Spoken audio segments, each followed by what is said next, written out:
Hello student, welcome to हमारी academy official and my name is Abhrawat. कैसे आप सब, कैसे चलिए आपकी प्रिपरेशन। जितने भी स्टूडेंट इस क्लास को देख रहे हैं, आज की ये क्लास आप सबकी इंपॉर्टेंट क्लास रहने वाली है। आज की इस क्लास में हम लोग आयकर मतलब इनकम टैक्स के 51 प्लस क्वेश्चन मतलब 51 प्लस क्वेश्चन हम लोग यहाँ पे डिस्कस करेंगे, जो डिटेल में रहने वाले हैं आपके, और सारी चीज़ें डिटेल में कवर की जाएंगी। आपके एग्जाम के पॉइंट ऑफ व्यू से बहुत ही महत्वपूर्ण प्रश्न रहने वाले हैं ये आपके। ऐसे ही क्वेश्चन आपके एग्जाम में आते हैं, और इस पे हम लोग पूरी तरीके से डिटेल में डिस्कस करेंगे। तो 51 प्लस क्वेश्चन एक तरीके से हम कह सकते हैं ये आज आपकी मैराथन क्लास है, और इसमें हम सारे टॉपिक को कवर करने वाले हैं। इंपॉर्टेंट टॉपिक को जो एग्जाम में आते हैं, जितने भी एग्जाम आप उठा लीजिए प्रीवियस ईयर का, चाहे ये हमारे यूपी पीसीएल हो, बिहार की में जितने भी कॉमर्स के एग्जाम होते हैं, एमपी में आपके होते हैं, ठीक है, हरियाणा में होते हैं, और दिल्ली वगैरह यूपी जहाँ पर भी कॉमर्स के एग्जाम होते हैं, उन सभी मॉडल पेपर से ये निकाला हुआ क्वेश्चन है। ऐसे क्वेश्चन आपके एग्जाम में देखने को मिलते हैं, और ये ऐसे ही क्वेश्चन आपके एग्जाम में आएंगे। तो जितने भी student UP triple S C auditor के स्टूडेंट हैं, असिस्टेंट अकाउंटेंट के स्टूडेंट हैं, अगर आप सभी लोग तैयारी करना चाहते हैं तो पूरी तरीके से बैचेस वगैरह चल रहे हैं, और आप सबकी कोर्स क्लासेस पूरी तरीके से चल रही हैं, रनिंग मोड में है, पूरा कंप्लीट कवर कराया गया है।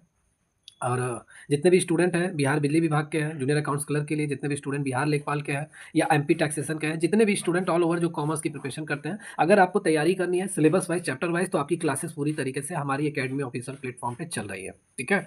और इन सबके साथ साथ आप सभी लोगों के लिए जो टेस्ट सीरीज है, टेस्ट सीरीज भी लॉन्च कर दिया गया है, जैसे UP triple S C auditor का, प्लस बिहार बिजली विभाग का और लेखपाल का, सभी के लिए अलग अलग टेस्ट सीरीज भी लॉन्च किया गया है, जैसा आप स्क्रीन पे देख भी रहे होंगे।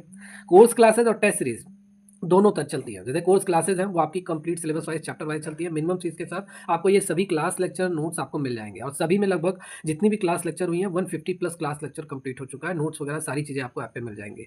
और बल्क में टेस्ट सीरीज आप सभी लोगों के लिए जारी किया जाता है, जैसा आप स्क्रीन पे देख रहे होंगे। बल्क में टेस्ट सीरीज लगाने से आपको काफ़ी फायदेमंद होगा, और इन सबके साथ साथ आपको एक ई बुक दिया जाता है जो आपके पूरे सिलेबस को कवर करेगा। ई बुक भी इंपॉर्टेंट है, टेस्ट सीरीज के साथ फ्री दिया जाता है। तो कोर्स और टेस्ट सीरीज को ज्वाइन करने के लिए आपको हमारी अकेडमी ऑफिशियल ऐप आपको डाउनलोड करना है। ऐप आपको गूगल प्ले स्टोर से मिल जाएगा, रजिस्टर लॉगिन करके आप इस बैच से जुड़ सकते हैं। चलिए आज की क्लास यहाँ पे स्टार्ट करते हैं। एक तरीके से हम कहेंगे इंपॉर्टेंट क्वेश्चन का सेट है, बहुत महत्वपूर्ण क्वेश्चन है, ऐसे एग्जाम आपको एग्जाम में देखने को मिलेंगे, और क्विक रिवीजन आपका होगा।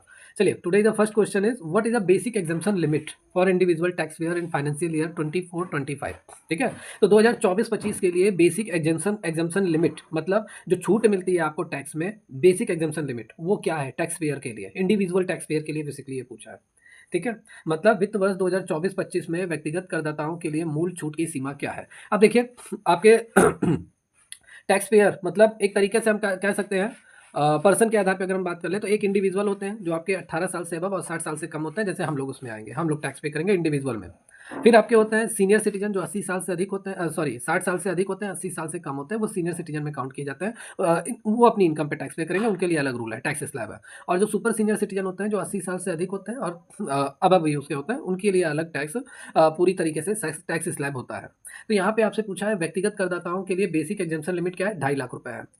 ठीक है, अभी जो बजट आया था 2024-25 का, उसमें 2.5 लाख रुपए तक की अगर आपकी इनकम है तो 2.5 लाख तक आपको छूट मिलेगा। ठीक है, 2.5 लाख एक रुपए से भी अधिक आप कमाते हैं तो आपको टैक्स के दायरे में आप आ जाएंगे, आपको टैक्स पे करना पड़ेगा। ठीक है, अब ये बात अलग है कि वो 87A का मैं बात नहीं कर रहा हूँ, जो रिबेट आपको मिलता है सेक्शन 87A का, ठीक है, उसको तो अप्लाई करना पड़ता है, आपको लेना पड़ता है, वो लागू करना पड़ता है, तब आपको टैक्स में छूट मिलता है। अगर बेसिक आपसे कोई पूछे और एग्जाम में भी पूछेगा कि बेसिक एग्जाम्पशन लिमिट क्या है इंडिविजुअल के लिए, तो 2.5 लाख रुपए है। या और भी डिटेल में बात करते हैं, जैसे फाइनेंशियल ईयर 2024-25 के लिए जितने भी व्यक्तिगत करदाता है, इंडिविजुअल टैक्स पेयर है, मतलब आपके 60 साल से अधिक वाले व्यक्ति, ठीक है, 60 साल से कम आयु वाले व्यक्ति के लिए 2.5 लाख रुपए बेसिक एग्जेम्पशन लिमिट है। और जो सुपर सीनियर सिटीजन है जिनकी 60 साल से एज अधिक है और 80 साल से कम है, उनके लिए 3 लाख रुपए तक अगर उनकी इनकम है तो वो कोई टैक्स के दायरे में नहीं है, उन्हें टैक्स कोई भी टैक्स नहीं पे करना है, वो एग्जाम्प्ट रहेगा 3 लाख तक की इनकम। लेकिन 3 लाख एक रुपए से अधिक कमाएंगे तो उन्हें भी टैक्स पे करना पड़ेगा। और सुपर सीनियर सिटीजन की हम बात कर रहे हैं तो 80 साल से अबव वाले जितने भी व्यक्ति होते हैं वो सुपर सीनियर सिटीजन में आते हैं। टैक्स स्लैब के अकॉर्डिंग 3 कैटेगरी में बांटा गया है, मतलब टैक्स पेयर को। ठीक है, तो 5 लाख तक की अगर इनकी इनकम है तो कोई भी टैक्स नहीं पे करना है, इनका जो निल है 5 लाख तक है, 5 लाख एक रुपए से इनको टैक्स पे करना पड़ेगा। ठीक है, तो यहाँ पे देखिए ये डिटेल में आप सभी लोगों के लिए यहाँ पे ऐड कर दिया गया है, व्यक्तिगत करदाताओं के लिए यहाँ पे पूरी बताया गया है। तो जैसे आपका इंडिविजुअल टैक्स पेयर, एक बार और रिपीट कर देते हैं, 2.5 लाख तक कोई भी टैक्स नहीं देना है, इंडिविजुअल टैक्स पेयर जिनकी आयु 18 साल से अधिक है, 60 साल से कम है। क्लियर? और सीनियर सिटीज़न जिनकी 60 साल से ऊपर है लेकिन 80 साल से कम है, वो 3 लाख रुपए तक उनकी आय पर कोई भी टैक्स नहीं लगेगा, कोई भी इनकम टैक्स नहीं लगेगा, उनकी आय पे आयकर नहीं लगेगा। और वेरी सुपर सीनियर सिटीज़न की अगर हम बात कर लें तो 80 साल से अबव जितने भी पर्सन हैं वो सुपर सीनियर सिटीज़न में आएँगे और ये लोग तो मेरे हिसाब से रिटायर्ड पर्सन है, रिटायर होकर घर पे बैठ रहा है, आराम कर रहा है। 60 साल वाले ही रिटायर हो गए होंगे, 65 साल तक लगभग उनकी ड्यूटी रही होगी जॉब प्रोफ़ेशन में, उसके बाद तो वो रिटायर ही होंगे। लेकिन 80 साल वाले तो मेरे हिसाब से तो चल मतलब कोई इनकम उनकी नहीं है। लेकिन अगर मान लेते हैं उनकी प्रॉपर्टी वगैरह है और उससे इनकम वगैरह जनरेट हो रहा है, तो 5 लाख तक उनको कोई भी टैक्स नहीं देना, लेकिन 5 लाख एक रुपए से अगर वो कमा रहा है, तो टैक्स पे करना पड़ेगा। एक व्यक्ति की बहुत तरीके की इनकम हो सकती है।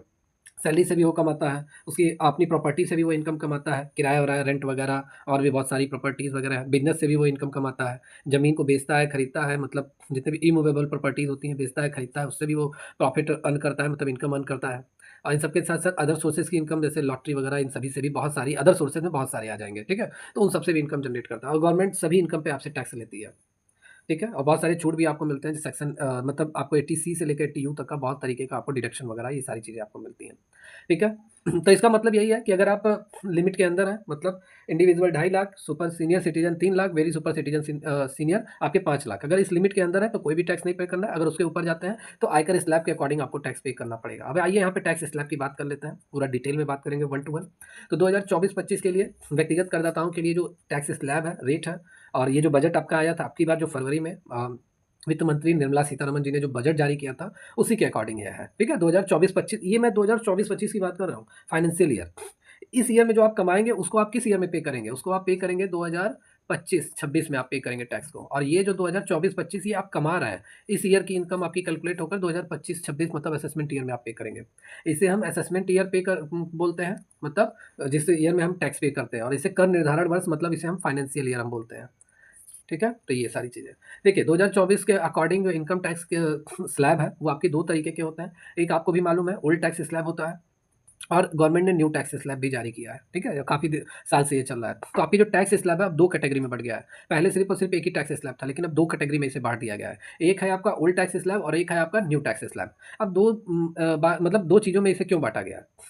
टैक्स स्लैब को 2 पार्ट में क्यों बाँटा गया है? ओल्ड टैक्स स्लैब उन लोगों के लिए है जो लोग इन्वेस्टमेंट करते हैं, अपने पैसे को बचाते हैं, ठीक है? सरकार की योजनाओं में अपना पैसा जमा करते हैं या अपने लिए प्रॉपर्टी वगैरह खरीदते हैं, मतलब सीधा-सीधा इन्वेस्ट करते हैं। उनके लिए उनको मतलब छूट चाहिए टैक्स में, उनका कर भार मतलब टैक्स बर्डन भी कम होता है, डिडक्शन वगैरह भी उन्हें मिलता है, 80C से 80U तक का पूरा लाभ ओल्ड टैक्स रेज़िम जो भी अपनाएगा, उन्हें उसका लाभ मिलेगा। और न्यू टैक्स स्लैब उन लोगों के लिए लाया गया है, जैसे आज की युवा पीढ़ी है। आप भी देख रहे होंगे, अगर आप 15 से 20 हज़ार कमा रहे हैं, तो मेरे हिसाब से पूरा पैसा आपका खर्च हो जाता होगा। 3 से 4 हज़ार, 5 हज़ार बस आपकी सेविंग रहती होगी। वो भी अगले महीने में कहीं आपको जाना है ट्रिप पे, तो वो भी खर्चा हो जा रहा है। मतलब आज के समय में बहुत सारे पहले के समय लोग पैसा बहुत बचाते थे। एलआईसी वगैरह में अदर जगह पे म्यूचुअल फंड तो था ही नहीं, तब मैं क्यों कह रहा हूँ। तो एलआईसी वगैरह में वो पैसा जमा करते थे, अदर स्कीम में पैसा जमा कर देते थे, ठीक है? बैंक में ही पैसा जमा कर देते थे। बहुत सारे एलआईसी वगैरह, सहारा-वहारा में बहुत सारा पैसा वो लोग जमा करते थे। इन्वेस्टमेंट के बारे में सोचते थे। आज के समय के जो युवा हैं, वो इन्वेस्टमेंट नहीं करना चाहते हैं। ठीक है? ज़्यादातर उनकी प्रोफ़ेशनल लाइफ़ अच्छी मतलब एक अच्छी लाइफ़ जीने के लिए पैसा खर्च करते हैं। तो उनको कोई भी डिडक्शन नहीं मिलेगा। जो लोग न्यू टैक्स स्लैब को फ़ॉलो करते हैं, उनको कोई भी डिडक्शन नहीं मिलेगा। सिंपल सी बात है।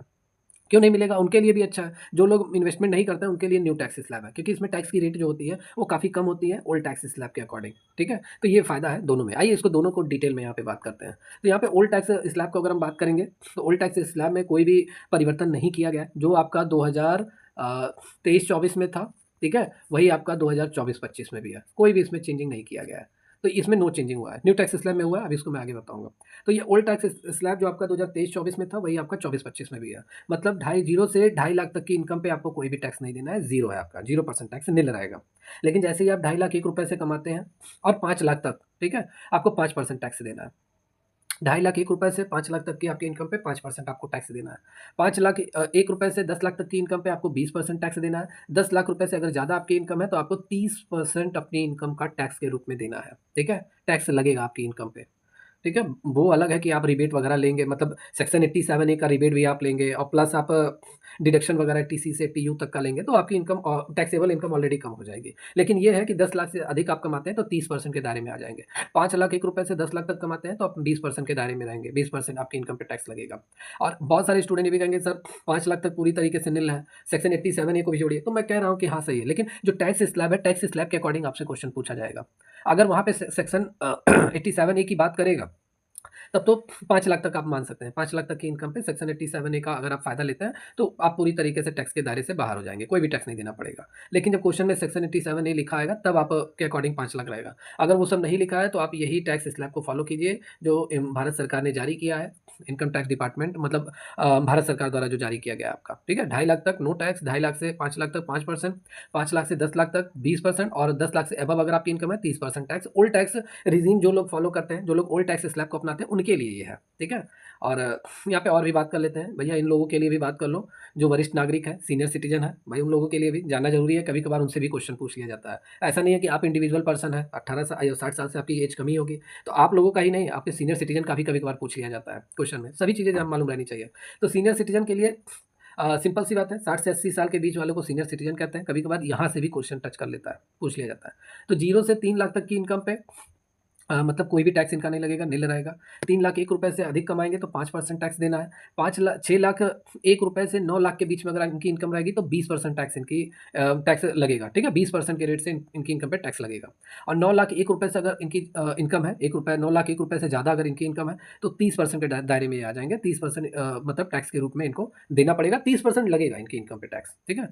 बात वही है, टैक्स रे मतलब डिडक्शन वगैरह लेंगे तो ऑलरेडी कम हो जाता है। तो ये हो गया सीनियर सिटीज़न के लिए। वेरी सुपर सीनियर सिटीज़न जिनकी एज 80 साल से ऊपर है, वो वेरी सुपर सीनियर सिटीज़न में आएँगे, ठीक है? और इस तरह के लोग अब मेरे हिसाब से बिज़नेस वगैरह भई सरकार अगर पेंशन दे रही है तो अगर वो इनकम मान लेते हैं पेंशन अगर 60 से 70 हज़ार पर मंथ पाते हैं तब तो मेरे हिसाब से 5 लाख से ऊपर जा सकता है। तब तो इनको टैक्स देना ही पड़ेगा, ठीक है? और यही सारी चीज़ें हैं। और पेंशन पे भी डिडक्शन वगैरह मिलता है, वो आगे मैं डिस्कस करूँगा। तो वेरी सुपर सीनियर सिटीज़न में अगर बात कर लें तो 5 लाख रुपए तक की इनकम पे इनका टैक्स फ्री है, कोई भी टैक्स नहीं देना है। 5 लाख ₹1 से 10 लाख तक सीधा-सीधा 20% है, कोई 5% इनके में नहीं है, सीधा-सीधा 20%। 10 लाख ₹1 से इनका 30% टैक्स है। 2 ही है, एक 20 है और एक 30 है, बस इनका 2 ही है, ये याद कर लीजिए और 5 लाख तक मिल रहा है। ओके? या तो समझ में आया आपको ये पूरा चार्ट वगैरह? मेरे हिसाब से समझ में आ रहा होगा आपको। और भी इम्पोर्टेंट पॉइंट डिस्कस कर लेते हैं। तो बहुत सारी तरीके की छूट मिलती हैं, यहाँ पे जो मैंने डिस्कस किया है, तो ये सारी चीज़ें आपकी हैं, ठीक है? या देखिए, अब आपको जैसे जितने भी सैलरी पेशा वाले जो पर्सन होते हैं, सैलरीड पर्सन होते हैं, उनको एक मुफ्त डिडक्शन भी मिलता है, जिसे हम बोलते हैं स्टैंडर्ड डिडक्शन मानक कटौती हम कहते हैं, ठीक है? क्या बोलते हैं? स्टैंडर्ड डिडक्शन मानक कटौती हम उसे बोलते हैं। तो ये 2024 के लिए ये आपसे एग्ज़ाम में 100% लिख के ले लीजिए, ये पूछा जाएगा। बहुत इम्पोर्टेंट है क्योंकि यही तो चेंज हुआ है और ये चेंज हुआ है, ये एग्ज़ाम में आने वाला है। समझ लीजिए आपके एग्ज़ाम में कॉपी पेस्ट होने वाला है, ठीक है? पहले स्टैंडर्ड डिडक्शन सैलरी पेशा वालों को, वेतनभोगी वाले व्यक्तियों को 50,000 इंस्टेंट मतलब तुरंत 50,000 का डिडक्शन मिलता था, सिंपल सी बात है। स्टैंडर्ड डिडक्शन मानक कटौती मिलती थी, 50,000 की छूट मिलती थी। अब उसको बढ़ाकर कितना कर दिया गया? अब उसको बढ़ा के 75,000 कर दिया गया है। 25,000 बढ़ा दिया गया उसका दायरा। 75,000 स्टैंडर्ड डिडक्शन मिलेगा जितने भी वेतनभोगी व्यक्ति हैं, सैलरीड पर्सन हैं, 75,000 कर दिया गया है। ये एग्ज़ाम में पूछा जा सकता है, ये 2024-25 के लिए है, फाइनेंशियल ईयर 2024-25 के लिए है। क्लियर? और डिडक्शन आप सभी को मालूम है 80C से 80U तक का डिडक्शन मिलता है। सभी जितने भी टैक्स पेयर हैं, टैक्सेबल पर्सन हैं, उनको मिलता है। ठीक है? सभी यहाँ पे आंसर क्वेश्चन तो इंग्लिश में है लेकिन आंसर यहाँ पे हिंदी में किए गए हैं क्योंकि जितने भी इंग्लिश वाले स्टूडेंट हैं मेरे हिसाब से समझ में आ रहा होगा सारी चीज़ें उतनी डिटेल डिफ़िकल्ट तो नहीं है हिंदी और जिनको भी नोट्स चाहिए इस क्लास का आप सभी लोग हमारी एकेडमी ऑफिशियल ऐप पे विज़िट कीजिए, वहाँ पे आपको नोट्स वाले सेक्शन में जाएँगे, आपको इस क्लास का नोट्स मिल जाएगा। और दूसरा तरीका है, आप इस नंबर पे दिए गए नंबर पे व्हाट्सएप कर देंगे, आपको नोट्स मिल जाएगा, ठीक है? मेंशन करके वहाँ पे मेंशन कर दिए, कॉल मत कीजिए, आप सभी लोग मैसेज कर दीजिए, एक टेक्स्ट मैसेज टाइप कर दीजिए इस व्हाट्सएप नंबर पे कि मुझे क्लास का नोट्स चाहिए, आपको हमारे ऑपरेटर दे देंगे, ठीक है? और इंग्लिश वाले पर्सन को जितने भी स्टूडेंट हैं जो इंग्लिश मीडियम के हैं, उनको ट्रांसलेटेड होके मतलब इंग्लिश वाला ही नोट्स उन्हें मिल जाएगा। अभी तो यहाँ पे हिंदी में वो आप लोगों का अलग से बना दिया जाएगा, ठीक है? चलिए next question, what is the maximum tax rate for individual under new tax regime? तो न्यू टैक्स स्लैब के अकॉर्डिंग नई कर व्यवस्था के अकॉर्डिंग जो इंडिविजुअल पर्सन है जिनकी एज 18 साल से अधिक है और 60 साल के बीच में है, ठीक है? 60 साल के बीच 18 साल से अधिक और 60 साल से कम वाले जितने भी व्यक्ति हैं वो इंडिविजुअल में आएँगे, व्यक्तिगत करदाता होते हैं। तो उनके लिए पूछ रहा है अधिकतम टैक्स स्लैब की रेट क्या है? मतलब कर की दर अधिकतम क्या है? तो 30% है। ये एग्ज़ाम में पूछा जा सकता है, ठीक है? 5 और आपका 20 और 30 यही तो लगता है, तो अधिकतम कर की दर 30% है। आइए यहाँ पे न्यू टैक्स स्लैब की बात कर लेते हैं। तो न्यू टैक्स स्लैब यहाँ पे पहले देखिए ये प्रीवियस ईयर वाला है। प्रीवियस ईयर भी मैं बता देता हूँ, 2000 आपका कौन-सा है ये? ये 2023-24 का है। और अभी मैं आप इसके आगे आपको बताऊँगा 2024-25 का जो अभी लॉन्च हुआ है बजट जारी करते समय, ठीक है? प्रीवियस ईयर इसलिए बताया जा रहा है, एक कहीं प्रीवियस ईयर से क्वेश्चन आ गया, पहली बात ये है। और दूसरी बात ये है कि प्रीवियस ईयर से पूछा जा सकता है क्योंकि प्रीवियस ईयर की इनकम पे हम इस साल टैक्स पे कर रहे हैं ना, तो पूछा जा सकता है। तो दोनों आपको मालूम होना चाहिए। देखिए, सबसे पहले प्रीवियस ईयर वाला टैक्स स्लैब है 2023-24 का। 0 से 3 लाख तक की इनकम पे आपको कोई भी टैक्स नहीं देना है। न्यू टैक्स स्लैब जो लोग अपनाते हैं, फॉलो करते हैं, जो लोग न्यू टैक्स रिजीम को मतलब अपनाते हैं, ठीक है? आईटीआर फॉर्म दायर करते समय न्यू टैक्स स्लैब जो लोग फॉलो करते हैं, ठीक है? और 3 लाख तक की इनकम पे उनको कोई टैक्स नहीं देना है और 3 लाख से 6 लाख तक की इनकम पे 5% टैक्स देना है और 5% आपको 15,000 आएगा। 6 लाख से 9 लाख तक की इनकम पे 10% टैक्स देना है। 9 लाख से 12 लाख तक की इनकम पे 15% आपका टैक्स बनेगा। 12 लाख से 15 लाख के बीच में अगर आप कमाते हैं तो आपकी 20% टैक्स हो जाएगी, ठीक है? मतलब 3 लाख तक आपको कोई भी टैक्स नहीं देना है, जो लोग न्यू टैक्स स्लैब को फॉलो करते हैं, कोई टैक्स नहीं देना है। लेकिन जैसे ही 3 लाख 1 रुपए से ज़्यादा आप कमाते हैं, 6 लाख तक या 6 लाख के अंदर आप कमाते हैं, तो आपको कितना 5% टैक्स देना है और 6 लाख 1 रुपया यहाँ जोड़ लीजिए, ठीक है? 6 लाख 1 रुपये से 9 लाख तक की इनकम पे आपको 10% टैक्स देना है अपनी इनकम का और 9 लाख से 12 लाख तक का आपको 15%, 12 लाख से 15 लाख के बीच में अगर आप हैं, तो आपको 20% टैक्स देना है और 15 लाख से अबव अगर आप कमाते हैं, तो सीधा-सीधा आपका 30% हो गया, 25% की बात नहीं है यहाँ पे। तो 5, 12, 15, 20, 30 ये याद कर लीजिए। 5, 12, 15, 20, 30 याद कर लीजिए। 0 से 3 निल है, 3 से 6 5%, 6 से 9 आपका कितना हो गया 10%, 9 से 12 आपका कितना हो गया 15%, 12 से 15 15 लाख ये आपका 20% और 15 लाख से अबव है तो 30% टैक्स देना पड़ेगा आपको। जो लोग न्यू टैक्स स्लैब को फॉलो करते हैं, न्यू टैक्स स्लैब को अप्लाई करते हैं, ठीक है? उनके लिए है और कितना-कितना टैक्स देना है ये यहाँ पे कैलकुलेशन मैंने कर दिया है कि इसके बीच में है तो इतना आएगा, तो इसको आप ध्यान में मत दीजिए। चलिए यहाँ पे देखते हैं, ठीक है? यहाँ पे अगर हम बात करेंगे न्यू टैक्स स्लैब जो भी बजट जारी हुआ है उसके अकॉर्डिंग 0 से 3 लाख तक की आपकी इनकम है तो 5% सॉरी 0% आपका टैक्स रहेगा, निल रहेगा। 0 से 3 मतलब इसमें कोई चेंजिंग नहीं हुआ है। 3 लाख तक की पुराना भी था, प्रीवियस ईयर का new tax slab, no tax, तो ऐसे यहाँ पर भी है। 3 लाख तक की इनकम पे आपको कोई टैक्स नहीं देना है। 3 लाख से ये बढ़ा दिया गया है, 1 लाख ज़्यादा कर दिया गया है। 3 लाख से 7 लाख आपको कर दिया गया है और ये 5% आपका कर दिया गया है, 5% आपका टैक्स लगेगा। 7 लाख से 10 लाख के बीच में 10% की टैक्स रेट है, कर की दर है। 10 लाख से 12 के आपका 15% है और 12 लाख से 15 लाख तक का आपका 20% है और 15 लाख से अबव आपका 30% टैक्स की रेट है, कर की दर है और ये आपकी इनकम पे लगेगा। एक बार और बोल देता हूँ, 0 से 3 निल है, 3 से 7 लाख 5%, 7 से 10 लाख आपका कितना हो गया 10% और 10 लाख से 12 लाख तक आपका 15%, 12 लाख से 15 लाख तक आपका 20% और 15 लाख से अबव अगर आपकी इनकम है तो आपको 30% टैक्स पे करना होगा। आपकी इनकम पे इतना टैक्स लगेगा, 30% टैक्स लगेगा। मैक्सिमम टैक्स की रेट जो है वो 30% है। ये आपसे पूछा जा सकता है। मेरे हिसाब से क्लियर हो गया होगा आप सभी को। चलिए नेक्स्ट क्वेश्चन यहाँ पे बात करते हैं। Are tax payer allowed to claim deduction under section 80C in a new tax regime. अगर आप नए कर व्यवस्था को अपनाते हैं, ठीक है, न्यू टैक्स स्लैब को अगर आप अपनाते हैं तो क्या आपको 80C का डिडक्शन मिलेगा? मैंने अभी कहा है कि नया टैक्स स्लैब अगर आप फॉलो करते हैं, नई टैक्स व्यवस्था को आप अपनाते हैं तो आपको कोई भी टैक्स नहीं मिलेगा। नहीं, नो, ठीक है, no deduction under section 80C are not allowed in the new regime. नई कर व्यवस्था में 80C के तहत आपको कटौती नहीं मिलेगी अगर आप न्यू टैक्स स्लैब को फॉलो करते हैं। ओल्ड टैक्स स्लैब को अगर आप अपनाते हैं तो आपको 80C से 80U तक का सभी तरह के डिडक्शन आपको मिलेंगे क्योंकि उसमें आप इन्वेस्टमेंट भी तो कर रहे हो, ठीक है? तो उस पे मिलेगा और नई कर व्यवस्था में ऐसा नहीं है। इसमें कर की दर थोड़ी कम हो जाती है।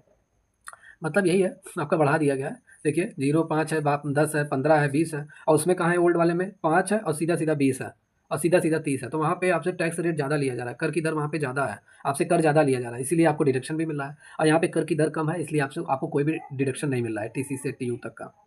ओके, चलिए next question. What is the deduction limit for the investment under section 80C? तो सेक्शन 80C के तहत, धारा 80C के तहत आपसे पूछ रहा है कि निवेशों के लिए कटौती की सीमा क्या है?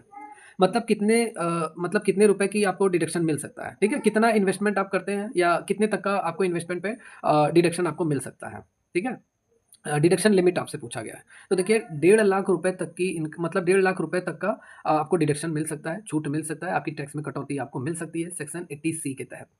ठीक है, सेक्शन 80C है क्या? तो सेक्शन 80C आपको इन्वेस्टमेंट के लिए मोटिवेट करती है, ठीक है? अगर आप सरकार की योजनाओं में अपना पैसा जमा करते हैं, ठीक है, बचत करते हैं और सरकार भी चाहती है आप अपने पैसे को बचत कीजिए, तो जितना भी आप इन्वेस्टमेंट करते हैं अलग-अलग स्कीम में, आपको 1.5 लाख रुपए तक का डिडक्शन मिलेगा सेक्शन 80C के तहत। और इसके तहत क्या होगा, इससे आपकी टैक्सेबल जो टोटल टैक्सेबल इनकम जो आपकी आएगी, उसमें 1.5 लाख का आपको डिडक्शन मिल जाएगा, आपकी जो टैक्स लायबिलिटी है वो कम हो जाती है, ये फ़ायदा आपको मिलता है। सीधा-सीधा ये जानिए कि सेक्शन 80C के तहत निवेशों के लिए जो कटौती सीमा है वो 1.5 लाख रुपए है। 1.5 लाख का आपको डिडक्शन मिलेगा, बहुत ज़्यादा है ये और यही काफ़ी लोग फॉलो करते हैं, ठीक है? काफ़ी लोग 80C को अप्लाई करते हैं, जो लोग टैक्सेबल पर्सन है, टैक्स के दायरे में आते हैं। तो सेक्शन 80C की अगर हम बात कर लें तो भारतीय आयकर कानून की एक ऐसी व्यवस्था है जिसमें आपको टैक्स में बचत करने का मौका देती है। टैक्स 80C को अपनाकर आप अपने टैक्स बर्डन को, कर भार को कम कर सकते हैं। आप कुछ खास बचत योजनाओं या निवेशों में पैसा लगाते हैं, जिससे आपकी जो कर योग्य आय है मतलब टैक्सेबल इनकम है वो कम हो जाती है, ठीक है? और इससे आपको कम टैक्स भी देना पड़ता है, ये आपके लिए फ़ायदा है। मतलब टैक्स में बचत कटौती बचत आप कर सकते हैं। अब सेक्शन 80 सी के तहत किन-किन स्कीम में आप अपना पैसा इन्वेस्ट कर सकते हैं, जो पूरी तरीके से सेक्शन 80 सी का फ़ायदा तभी आपको मिलेगा। तो अगर आप पीपीएफ में अपना पैसा जमा करते हैं, पीपीएफ मतलब पब्लिक प्रोविडेंट फंड में आप जमा करते हैं। अगर आप एलआईसी में मान लेते हैं कोई भी पॉलिसी वगैरह आपने लिया हुआ है और जीवन बीमा प्रीमियम आप जमा कर रहे हैं, कोई भी पॉलिसी लेकर प्रीमियम वगैरह जमा कर रहे हैं, तो 1.5 लाख रुपए तक की छूट आपको मिल सकती है, कटौती मिल सकती है। अगर आप टैक्स सेविंग फिक्स्ड डिपॉज़िट जो 5 साल की अवधि वाले हैं, अगर उसमें आप अपना पैसा इन्वेस्ट कर रहे हैं, जमा कर रहे हैं, तो 1.5 लाख रुपए का तक का सभी में डेढ़ डेढ़ लाख है, लेकिन सब मिलाकर आपको 1.5 लाख मिलेगा। अब मान लेते हैं आप पीपीएफ में जमा कर रहे हैं, अदर सब में नहीं कर रहे हैं, तब भी आपको 1.5 लाख तक का डिडक्शन मिलेगा, अगर आप जमा कर रहे हैं उतना। प्रीमियम वगैरह अगर उतना जमा कर रहे हैं, तो आपको मिलेगा, ठीक है? और बाकी सभी मिला के 1.5 लाख है, ये मान के चलिए, ठीक है? अब एक व्यक्ति सभी योजनाओं में तो जमा करेगा नहीं, आपको भी मालूम है। वो चाहे तो पीपीएफ में जमा करेगा, एलआईसी में जमा करेगा, यही 2-4 है, ठीक है? तो सभी का मिलाकर 1.5 लाख तक का आपको डिडक्शन मिलेगा।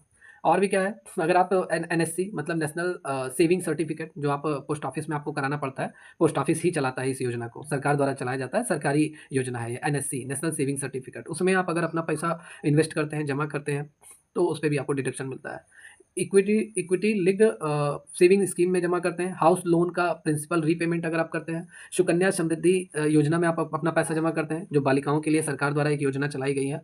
लड़कियों के जन्म होने पे जो सुकन्या समृद्धि योजना सरकार द्वारा चलाई गई है कि और ये योजना है कि 18 साल तक आपको जमा करना है लगातार, ठीक है? जब तक लड़की 18 साल की नहीं हो जाएगी, फिर उसके बाद आपको उसका मैच्योरिटी अमाउंट वगैरह मिलेगा और जो इंटरेस्ट मिलेगा, ब्याज मिलेगा, जो आप जमा करेंगे, वो पूरी तरीके से टैक्स फ्री रहेगा, उसपे कोई टैक्स नहीं लगेगा, ठीक है? ब्याज पे कोई टैक्स नहीं लगेगा। तो ये है आपका और इसपे भी आप इन योजना में जमा कर रहे हैं, 1.5 लाख तक का फ़ायदा आपको मिलेगा।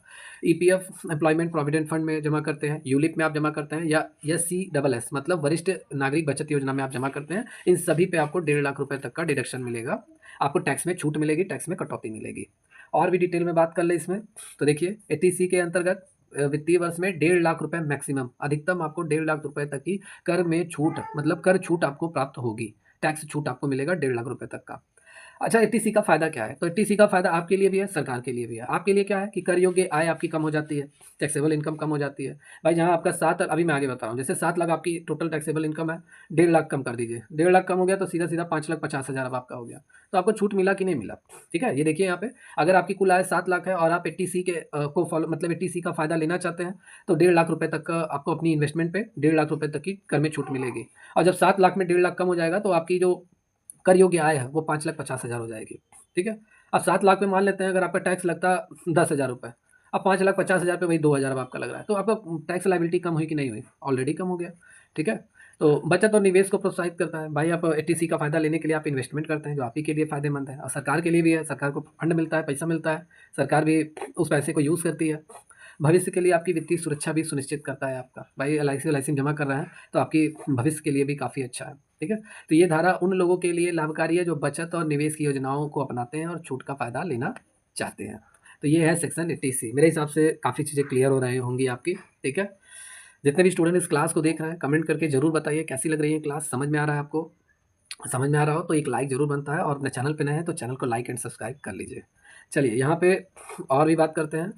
क्या पुरानी कर व्यवस्था नेक्स्ट क्वेश्चन है, क्या पुरानी कर व्यवस्था व्यक्तिगत करदाताओं के लिए अभी उपलब्ध है? पूछ रहा है क्या ओल्ड टैक्स स्लैब आप फॉलो अभी भी आपके लिए अवेलेबल है? तो मैं कह सकता हूँ कि दोनों अवेलेबल है। चाहे तो आप ओल्ड टैक्स स्लैब को भी फॉलो कर सकते हैं, न्यू टैक्स स्लैब को भी फॉलो कर सकते हैं। दोनों में एक को आपको अपनाना होगा, ठीक है? अगर आप टैक्स के दायरे में आते हैं, आपकी इनकम टैक्स स्लैब के टैक्स के दायरे में अगर आप आते हैं, आपकी इनकम जो है वो बेसिक एग्जम्पशन लिमिट से ज़्यादा है, तो आपकी इनकम पे टैक्स लगेगा और आप किसी भी कर व्यवस्था को अपना सकते हैं, ठीक है? जैसे इस साल ये देखिए हाँ करदाता पुरानी और नई कर व्यवस्था के बीच चयन कर सकते हैं। कोई ज़रूरी नहीं है कि आप ओल्ड टैक्स स्लैब को ही फॉलो कर रहे हैं तो उसी को ही अगले साल भी फॉलो करना पड़ेगा, उसी को ही अपनाना पड़ेगा। अगले साल आप नई कर व्यवस्था को अपना सकते हैं, उसके अकॉर्डिंग आप टैक्स वगैरह के पे कर सकते हैं, ठीक है? तो बदल सकते हैं आप, ऐसा नहीं है, स्विच कर सकते हैं, आपको स्विच करने का ऑप्शन मिलता है। इस साल ओल्ड टैक्स, अगले साल आप न्यू टैक्स स्लैब को भी फॉलो कर सकते हैं। तो करदाता हर साल अपने कर रिटर्न दाखिल करते समय जो आप टैक्स रिटर्न फाइल जो आप फॉर्म अप्लाई करते हैं टैक्स रिटर्न का आईटीआर वगैरह दायर करते हैं, तो आप उसमें अपनी पुरानी कर व्यवस्था और नई कर व्यवस्था के बीच में आप स्विच कर सकते हैं, ठीक है? दोनों में से किसी एक को अपना सकते हैं, ऐसा नहीं है कि एक ही फॉलो कर रहे हैं तो वही आपको करना होगा, ठीक है? चलिए, पुरानी कर व्यवस्था में 60 वर्ष से ऊपर के लिए क्या टैक्स स्लैब है? तो अभी मैंने डिस्कस कर लिया है। ऊपर से वालों के लिए 60 साल से ऊपर वालों 3 लाख तक मिलना है, मैंने अभी पूरा बताया है। 3 लाख तक की कोई भी इनकम पे टैक्स नहीं लगेगा जो सीनियर सिटीजन आपके हैं, ठीक है, एक बार और भी यहाँ पे डिस्कस हो जाए। 3 लाख तक कोई टैक्स नहीं, 3 से 5 लाख तक 5% है, 5 लाख से 10 लाख 20% और 10 लाख से अबव 30% है। और ये जब रिबेट लेंगे, सेक्शन 87A का फ़ायदा लेंगे, रिबेट का फ़ायदा उठाएंगे, तो 5 लाख तक की इनकम, मतलब 5 लाख रुपए से मतलब कम अगर इनकी इनकम है, 5 लाख रुपए से कम अगर इनका इनकम है, तो रिबेट 87A के तहत इनका पूरा पूरा टैक्स देनदारी, मतलब टैक्स लायबिलिटी, ठीक है, माफ़ हो जाती है। पूरा टैक्स इनका माफ़ हो जाएगा, कोई भी टैक्स नहीं देना पड़ेगा। और यही सुपर सीनियर सिटीजन के साथ भी है। इनकी 5 लाख तक का बेसिक एग्जेम्पशन लिमिट है, 5 लाख तक की इनकम पे टैक्स नहीं देना है। और अगर ये भी फॉलो करते हैं सेक्शन 87 है, तो इनका भी 5 लाख रुपए तक की इनकम पे इनका टैक्स वैसे 5 लाख तक वैसे ही ऑलरेडी इनका मिल रहा है, ठीक है, तो इनको क्यों लेना पड़ेगा। चलिए, यहाँ पे क्या पूछ रहा है, पुरानी कर व्यवस्था सुपर सीनियर सिटीजन के लिए, वही चीज़ है, सुपर सीनियर सिटीजन रिपीटेड हो गया है, और वेरी सुपर सीनियर सिटीजन के लिए पूछा है। अभी सीनियर सिटीजन की मैंने बात किया, तो इनका 5 लाख तक नील है, और 5 से 10 लाख 20%, 10 लाख से अबव है 30% है। और 5 लाख तक इनकम अगर इनकी कम है, तो सेक्शन 87A के तहत इन्हें कोई भी टैक्स नहीं देना पड़ेगा, उसका फ़ायदा इन्हें मिलेगा, ठीक है। और भी बहुत सारी जो ये medical expenses by old age person है, तो जितने भी मेडिकल एक्सपेंसेस ये करते हैं वो भी इनका माफ़ हो जाता है, उसका भी इनको बेनिफिट मिलेगा, ठीक है, सेक्शन 80D के तहत उनको मिलेगा। बचत योजनाओं के लिए सेक्शन 80C का फ़ायदा इन्हें मिलेगा, और भी बहुत सारी हैं, तो ये सारे आपके हो गए। चलिए, नेक्स्ट क्वेश्चन है। अब यहाँ पे क्वेश्चन थोड़े अलग टाइप के हैं। क्या कह रहा है कि are there any tax benefit on home loan interest payment. कह रहा है कि अगर आप होम लोन लेते हैं, मतलब घर खरीदने के लिए आप लोन वगैरह ले रहे हैं, जैसे हम बोलते हैं होम लोन, गृह ऋण अगर आप लेते हैं, तो उस पे जो आप ब्याज पे कर रहे हैं, लोन पर इंटरेस्ट पे कर रहे हैं, क्या उसका कोई कर में लाभ मिलेगा, मतलब टैक्स बेनिफिट उसका मिलेगा, जो इंटरेस्ट आप पे कर रहे हैं टैक्स में छूट मिलेगा। तो मैं कहूँगा हाँ, टैक्स में छूट मिलेगा पूरी तरीके से। सेक्शन 24 सब सेक्शन बी के तहत, सेक्शन 24 सब सेक्शन बी के तहत 2 लाख रुपए तक का अगर आप इंटरेस्ट पे कर रहे हैं, तो आपको पूरी तरीके से वो टैक्स फ्री होगा, उस पर आपको कोई भी टैक्स नहीं पे करना है। 2 लाख रुपए तक का अगर आप ब्याज की भरपाई कर रहे हैं, ब्याज अगर आप पे कर रहे हैं, बाकी प्रिंसिपल अमाउंट पे तो आपको प्रिंसिपल अमाउंट पे आपका कोई, मतलब ब्याज आपका पूरी तरीके से माफ़ हो जाएगा, सिंपल सी बात है, ठीक है। सिर्फ और सिर्फ इंटरेस्ट है, 2 लाख रुपए तक अगर आप इंटरेस्ट पे कर रहे हैं, तो वो आपका पूरी तरीके से टैक्स फ्री होगा। यहाँ पे देखिए, अगर आप होम लोन लेते हैं, ब्याज का भुगतान अगर आप कर रहे हैं, तो उसका कर लाभ आपको मिलेगा। और भारतीय आयकर अधिनियम के तहत होम लोन पर दिए गए ब्याज और मूलधन के भुगतान अलग अलग छूट का दोनों पे प्रावधान है, दोनों पे अलग अलग छूट का प्रावधान है। यहाँ पे देखिए, ये इंपॉर्टेंट है, सेक्शन 24B याद कर लीजिए, ये होम लोन पे जो आप इंटरेस्ट पे करते हैं उससे रिलेटेड है, उसके टैक्स को लेकर इसमें वो सारी बातें कही गई हैं। तो इस सेक्शन 24B याद कर लीजिए आप, 1 to 1। होम लोन के ब्याज पर 2 लाख रुपए तक की आपको छूट मिलती है, इंपॉर्टेंट पॉइंट है, नोट कर लीजिए इसे। और यह छूट किसे मिलेगा, यह छूट सिर्फ और सिर्फ सेल्फ ऑक्यूपाइड प्रॉपर्टी, मतलब आप अपने स्वयं के रहने के लिए अगर घर खरीद रहे हैं, भाई हमने बैंक से पैसा होम लोन लिया, बैंक से हमने लोन पास करवाया, होम लोन पास करवाया घर खरीदने के लिए, अब वो घर मैं अपने रहने के लिए अगर मैं खरीद रहा हूँ, ठीक है, तभी आपको 2 लाख रुपए तक का छूट मिलेगा, टैक्स में कटौती आपको मिलेगी, जितना भी इंटरेस्ट आप पे करेंगे इंटरेस्ट की कटौती आपको मिलेगी, ठीक है। स्वयं के रहने के लिए उपयोग की गई संपत्ति के लिए है ये जो छूट 2 लाख का मिल रहा है ब्याज पर, ये आप अपने लिए अगर घर खरीद रहे हैं, अपने लिए ज़मीन खरीद कर घर बनवा रहे हैं, तभी आपको मिलेगा ये छूट, ये याद कर लीजिए। और यदि प्रॉपर्टी आपने किराए पे दी है, तो ब्याज भुगतान के लिए ऊपरी सीमा उसमें नहीं है, कोई भी अपर लिमिट नहीं तय किया गया है। और अगर कुल हाउस प्रॉपर्टी पे जो लॉस होता है, तो 2 लाख रुपए तक ही सीमित किया गया है। अगर मान लेते हैं, दूसरा कंडीशन है, अगर आप प्रॉपर्टी वगैरह खरीद के, होम लोन आपने लिया, प्रॉपर्टी आपने खरीद लिया, एक तो है कि अगर आप अपने रहने के लिए वो प्रॉपर्टी खरीद रहे हैं, तो 2 लाख रुपए तक का आप जो इंटरेस्ट पे कर रहे हैं वो माफ़ हो जाएगा, उसपे कोई भी टैक्स नहीं लगेगा, बाकी प्रिंसिपल अमाउंट पे तो लगेगा ही लगेगा, ठीक है। और अगर आप प्रॉपर्टी अपने लिए नहीं, आप बिज़नेस करने के लिए ले रहे हैं, उसे किराए पे आप उठा दे रहे हैं, ठीक है। प्रॉपर्टी आप बना बनाया मकान आपने खरीद लिया होम लोन लेकर, और आप उसे किराए पे उठा दिए। अब आपने किराए पे उठाया, अब आप किराया भी पा रहे हैं, और मान लेते हैं कि कुछ नुकसान भी हो गया आपका, मतलब बहुत तरीके के भाई किराया वगैरह वसूलने में नुकसान हो गया ये वो, तो 2 लाख रुपए तक का जो आपको लॉस होता है, वो आगे आप उसकी भरपाई कर सकते हैं अपनी टैक्स लायबिलिटी में से। ये सारी चीज़ें हैं। या मान लेते हैं प्रॉपर्टी वगैरह बनवा रहे हैं, ठीक है, मतलब किराए पे आपने उठाया, उसमें आपने जितना भी मरम्मत करवाया, जो भी खर्चा बन रहा है, वो आगे आने वाले समय में आप उसकी भरपाई कर सकते हैं। तो संपत्ति निर्माण की खरीद, इसकी लिमिटेशन भी है, ये जो ब्याज पे आपको जो माफ़ी मिलेगी, मतलब टैक्स में छूट मिलेगी, इसका शर्त भी है। क्या शर्त है, अगर आपने प्रॉपर्टी खरीदा है या प्रॉपर्टी बनवा रहे हैं, तो 5 साल के भीतर ही आपको खरीदना होगा। जो होम लोन पैसा मान लेते हैं आपने 20 लाख लिया, 5 साल के अंदर ही आप उस पैसे को आपको यूज़ करना होगा। अब 5 साल के अंदर ही अगर आप प्रॉपर्टी आपने खरीद लिया, ज़मीन खरीद लिया, तो 5 साल के भीतर ही आपको पूरा आप जो भी बनवा रहे हैं घर वगैरह, वो आपको बनवाना होगा। ये शर्त है, कंडीशन है। होम लोन का उपयोग केवल घर खरीदने के लिए, बनाने के लिए, निर्माण करने के लिए ही होना चाहिए, ठीक है, तभी आपको इसका फ़ायदा मिलेगा। होम लोन पे जो इंटरेस्ट पे करता है उसमें छूट तभी आपको मिलेगी। अगर लोन का उपयोग मरम्मत नवीनीकरण के लिए, मतलब आपने होम लोन लिया है और आप अपनी बिल्डिंग का कंस्ट्रक्शन वगैरह, मतलब उसको रिपेयरमेंट आप करा रहे हैं, नवीनीकरण करा रहा है, पुताई-वुताई करा रहा है, पुट्टी-वुट्टी करा रहा है, टूट-फूट गया है दीवार उसको ठीक करा रहा है, मतलब सीधा-सीधा मरम्मत या नवीनीकरण करा रहा है। तो आपको छूट तब पूरा 2 लाख का आपको नहीं मिलेगा ब्याज पे। सिर्फ़ और सिर्फ़ तब वो घटकर कितना हो जाएगा, 30,000 रुपया हो जाएगा। 30,000 रुपया ही ब्याज आपका माफ़ होगा और कुछ नहीं माफ़ होगा। तो ये कंडीशन है, ऐसे ही घुमा-फिरा के एग्ज़ाम में आपसे पूछा जाता है।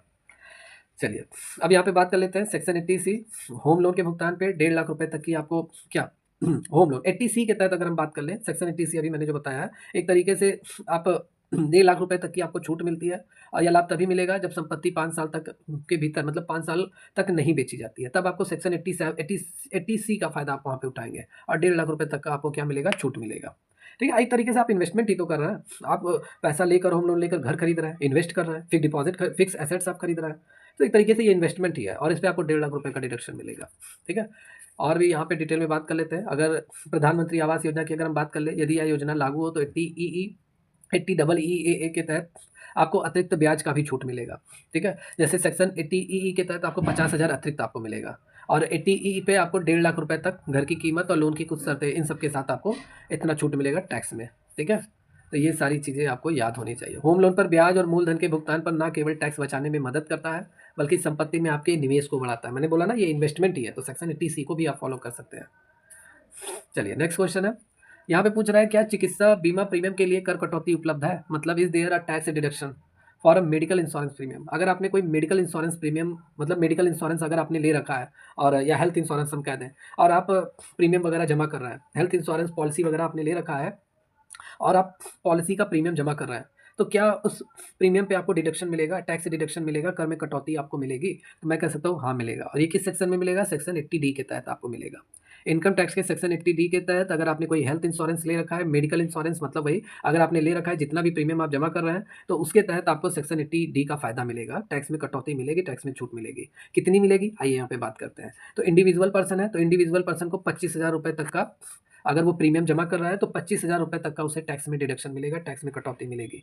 और जो सीनियर सिटीज़न है, जिनके माता-पिता 60 साल से अधिक आयु के हैं, ठीक है? 60 साल से अधिक आयु के हैं, 80 साल से कम है या 60 साल से अबव ही पकड़ लीजिए, सीनियर, सुपर सीनियर सभी को मिला लीजिए। तो उन लोगों को 50,000 रुपए तक का सेक्शन 80 डी के तहत चिकित्सा बीमा प्रीमियम जितना भी प्रीमियम आप जमा करेंगे 50,000 तक की टैक्स में कटौती मिलेगी, छूट मिलेगी। इंडिविजुअल के लिए 25,000 और सीनियर सिटीज़न या सुपर सीनियर सिटीज़न के लिए 50,000 मिलेगा। टैक्स में कटौती मिलेगी, छूट मिलेगी। चलिए, अब यहाँ पे आ गया एग्रीकल्चर इनकम से क्वेश्चन आपके आ गए। यहाँ पे पूछा जा रहा है are agriculture income are taxable? Are agriculture income taxable? क्या आपकी कृषि आय पर कर लगता है? अब सभी लोगों को मालूम है कि कृषि आय पे कोई कर नहीं लगता है। मैं भी कह रहा हूँ टैक्स पे मतलब एग्रीकल्चर इनकम पे आपके टैक्स नहीं लगता है।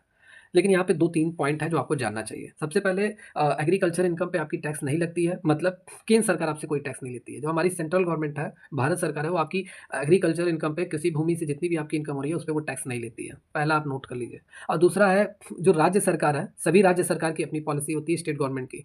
राज्य सरकार में का अपना अलग रूल है। वो आपकी कृषि इनकम पे टैक्स लेती है, ठीक है? आपकी टोटल इनकम में वो ऐड किया जाता है, फिर टैक्स स्लैब के अकॉर्डिंग अगर आपका टैक्स लायबिलिटी में अगर आप टैक्स लायबिलिटी आपकी बन रही है, तो आपसे टैक्स लिया जाएगा। लेकिन इनका भी एक लिमिटेशन है। राज्य सरकार 5,000 तक की इनकम पे आपसे कोई भी टैक्स नहीं लेगी। 5,000 की इनकम अगर आपकी कृषि इनकम है तो कोई टैक्स नहीं लेगी, लेकिन 5,000 से ऊपर अगर आप कमाते हैं तो आपकी टोटल इनकम में वो ऐड किया जाता है। ठीक है?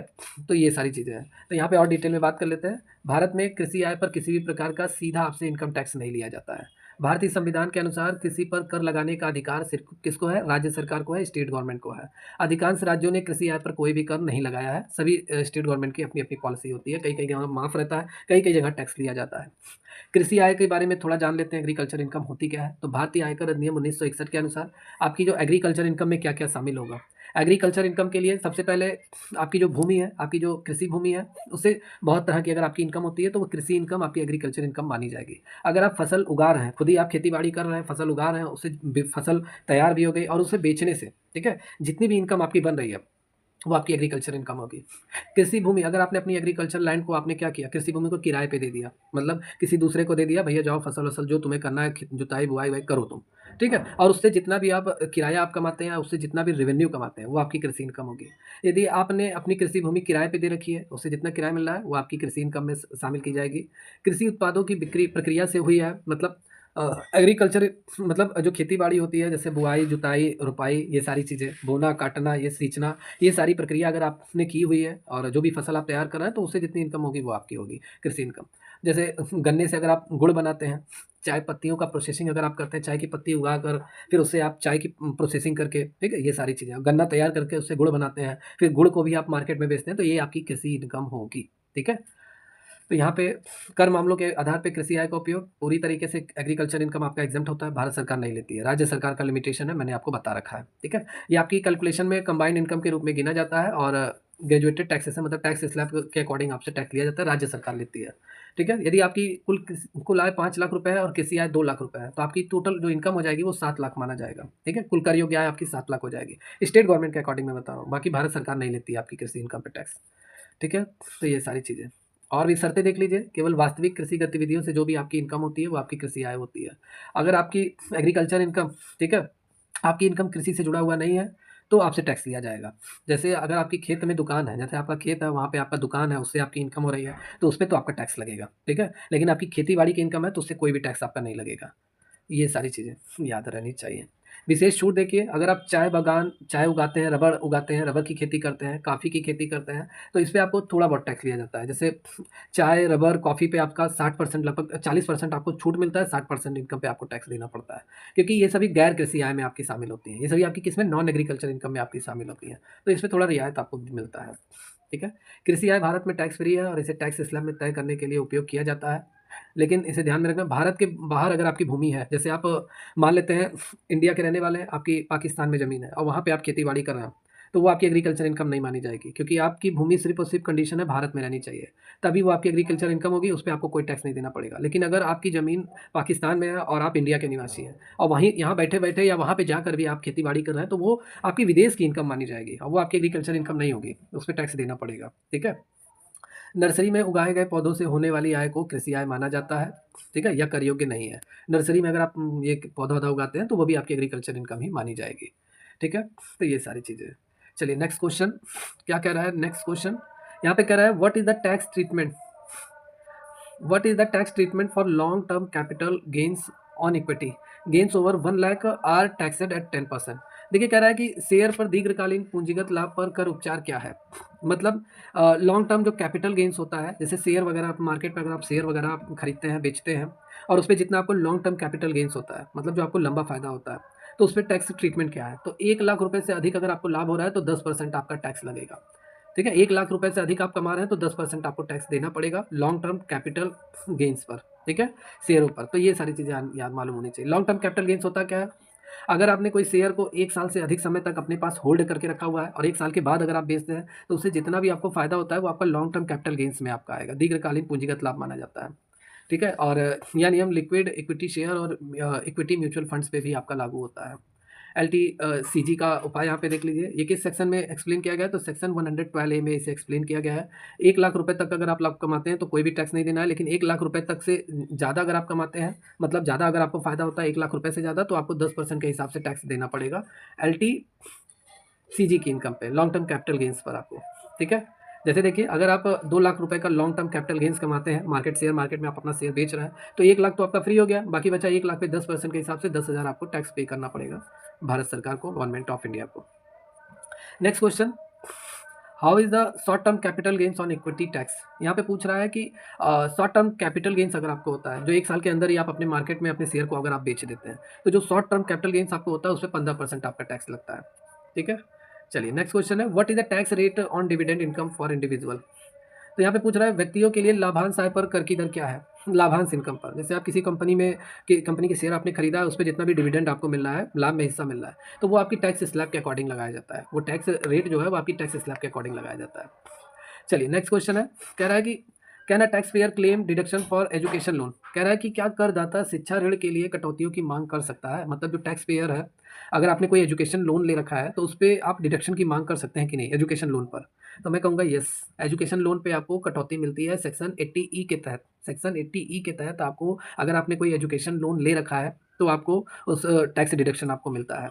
इसको डिटेल में बात करते हैं। अगर एक करदाता है, वो शिक्षा ऋण अगर उसने एजुकेशन लोन लिया हुआ है और उस पे जितना भी वो मतलब प्रीमियम पेमेंट करवाए लोन लेने के बाद जितना भी इंस्टॉलमेंट आप पे करेंगे उसकी भरपाई करेंगे। तो जितना भी आप ब्याज के लिए कर कटौती का दावा कर सकते हैं, जितना भी इंटरेस्ट आप पे करेंगे, जैसे 10 लाख का लोन आपने ले लिया, आप ऑस्ट्रेलिया पढ़ने जा रहे हैं, 10 लाख का लोन या 20 लाख का लोन आपने ले लिया, जितना भी इंटरेस्ट आप पे करेंगे, ठीक है, उस पे उसके लिए डिडक्शन की माँग आप कर सकते हैं। और भारतीय आयकर अधिनियम 1961 की धारा 80E के तहत ये उपलब्ध है, ये छूट उपलब्ध है, इसका फ़ायदा आप ले सकते हैं। इसके लिए क्या-क्या इंपॉर्टेंट पॉइंट्स हैं, यहाँ पे बात करते हैं। तो कटौती किसे मिलेगी? तो ब्याज पे जो कटौती है, इंटरेस्ट पे जो कटौती है, वही आपको मिलेगा। भाई मूलधन पे तो आपको ब्याज मूलधन पे आपको कोई भी टैक्स डिडक्शन नहीं मिलेगा। जो ब्याज आप पे करेंगे ऊपरवारी, ठीक है? 10 लाख लिया आपने, तो जो ब्याज आप पे करेंगे वो उस पे डिडक्शन आपको मिलेगा, कटौती मिलेगा। मूलधन के भुगतान पर कोई भी छूट उपलब्ध नहीं है, ये बातें आप अपने माइंड में फिट कर लीजिए। एग्ज़ाम में पूछा जा सकता है। शिक्षा ऋण का उद्देश्य क्या होता है? आप एजुकेशन लोन क्यों लेते हैं? आप अपनी हायर एजुकेशन के लिए लेते हैं और हायर एजुकेशन के लिए, पोस्ट ग्रेजुएशन के लिए या कोई टेक्निकल डिग्री आप कर रहे हैं, टेक्निकल डिप्लोमा वगैरह जैसे इंजीनियरिंग, मेडिकल, मैनेजमेंट, अगर ये सब आप कोर्सेज़ वगैरह कर रहे हैं, तो उसके लिए आप क्या लेते हैं? एजुकेशन लोन आपको लेना पड़ता है, ठीक है? और यह ऋण भारत और विदेश में हायर एजुकेशन के लिए लिया होना चाहिए, ये कंडीशन है आपका। ऋण कौन ले सकता है? ये भी पूछा जाता है एग्ज़ाम में। आप अपने लिए भी ले सकते हैं, तो आपको भी ब्याज पे छूट मिलेगी। अगर आपने अपने बच्चों के लिए लिया है, नियर फ्यूचर में आपको लेना ही पड़ेगा, ठीक है? अपने बच्चों को अगर आप मेडिकल की पढ़ाई कराएँगे, नीट मतलब डॉक्टरी की पढ़ाई कराएँगे, तो लंबा पैसा लगता है, तो वहाँ आपको लेना पड़ेगा, ठीक है? तो ये जानकारी आपको अभी मालूम होनी चाहिए। तो बच्चों के लिए अगर आपने अपने जीवन साथी, अपने हाउसवाइफ़ के लिए अगर आपने लिया हुआ है, तो आपको इसका फ़ायदा मिलेगा और या आप किसी ऐसे व्यक्ति के लिए, बच्चे के लिए आपने लिया हुआ है, जिसके आप कानूनी संरक्षक हैं, ठीक है? आपका लड़का नहीं है, लेकिन आप उसकी रखवाली आप ही कर रहे हैं, तभी आपको उसका एजुकेशन लोन पे जितना भी आप इंटरेस्ट पे कर रहे हैं, उसका डिडक्शन आपको मिलेगा, ठीक है? यदि कोई माता-पिता अपने बच्चों की शिक्षा के लिए ऋण लेते हैं, तो वो कटौती का दावा कर सकते हैं। कटौती की अवधि की अगर हम बात कर लें, तो कटौती ऋण पर ब्याज भुगतान शुरू होने वाले वर्ष से लागू होता है। मतलब अगर आज ही से अगर आप लोन आपने ले लिया, आज ही से अगर आप उसकी भरपाई कर रहे हैं, उसका इंस्टॉलमेंट पे कर रहे हैं, तो जब से आप ब्याज देना चालू करते हैं सरकार को, तभी से ये लागू हो जाता है। तभी से आपको मतलब ये कटौती आपको मिलेगी, ठीक है? 8 वर्षों तक आपको इसका फ़ायदा मिलेगा या जब तक आप ब्याज का भुगतान पूरा ना हो जाए। जैसे 8 साल से पहले ही अगर आपने एजुकेशन लोन पूरा आपने पे कर दिया, जिस भी संस्था से आपने लिया था, जिस बैंक से आपने लिया था, 8 वर्ष से पहले ही आपने पेमेंट कर दिया। जैसे 6 साल में ही आपने पूरा पेमेंट कर दिया, तो तब तक ये फ़ायदा आपको मिलेगा।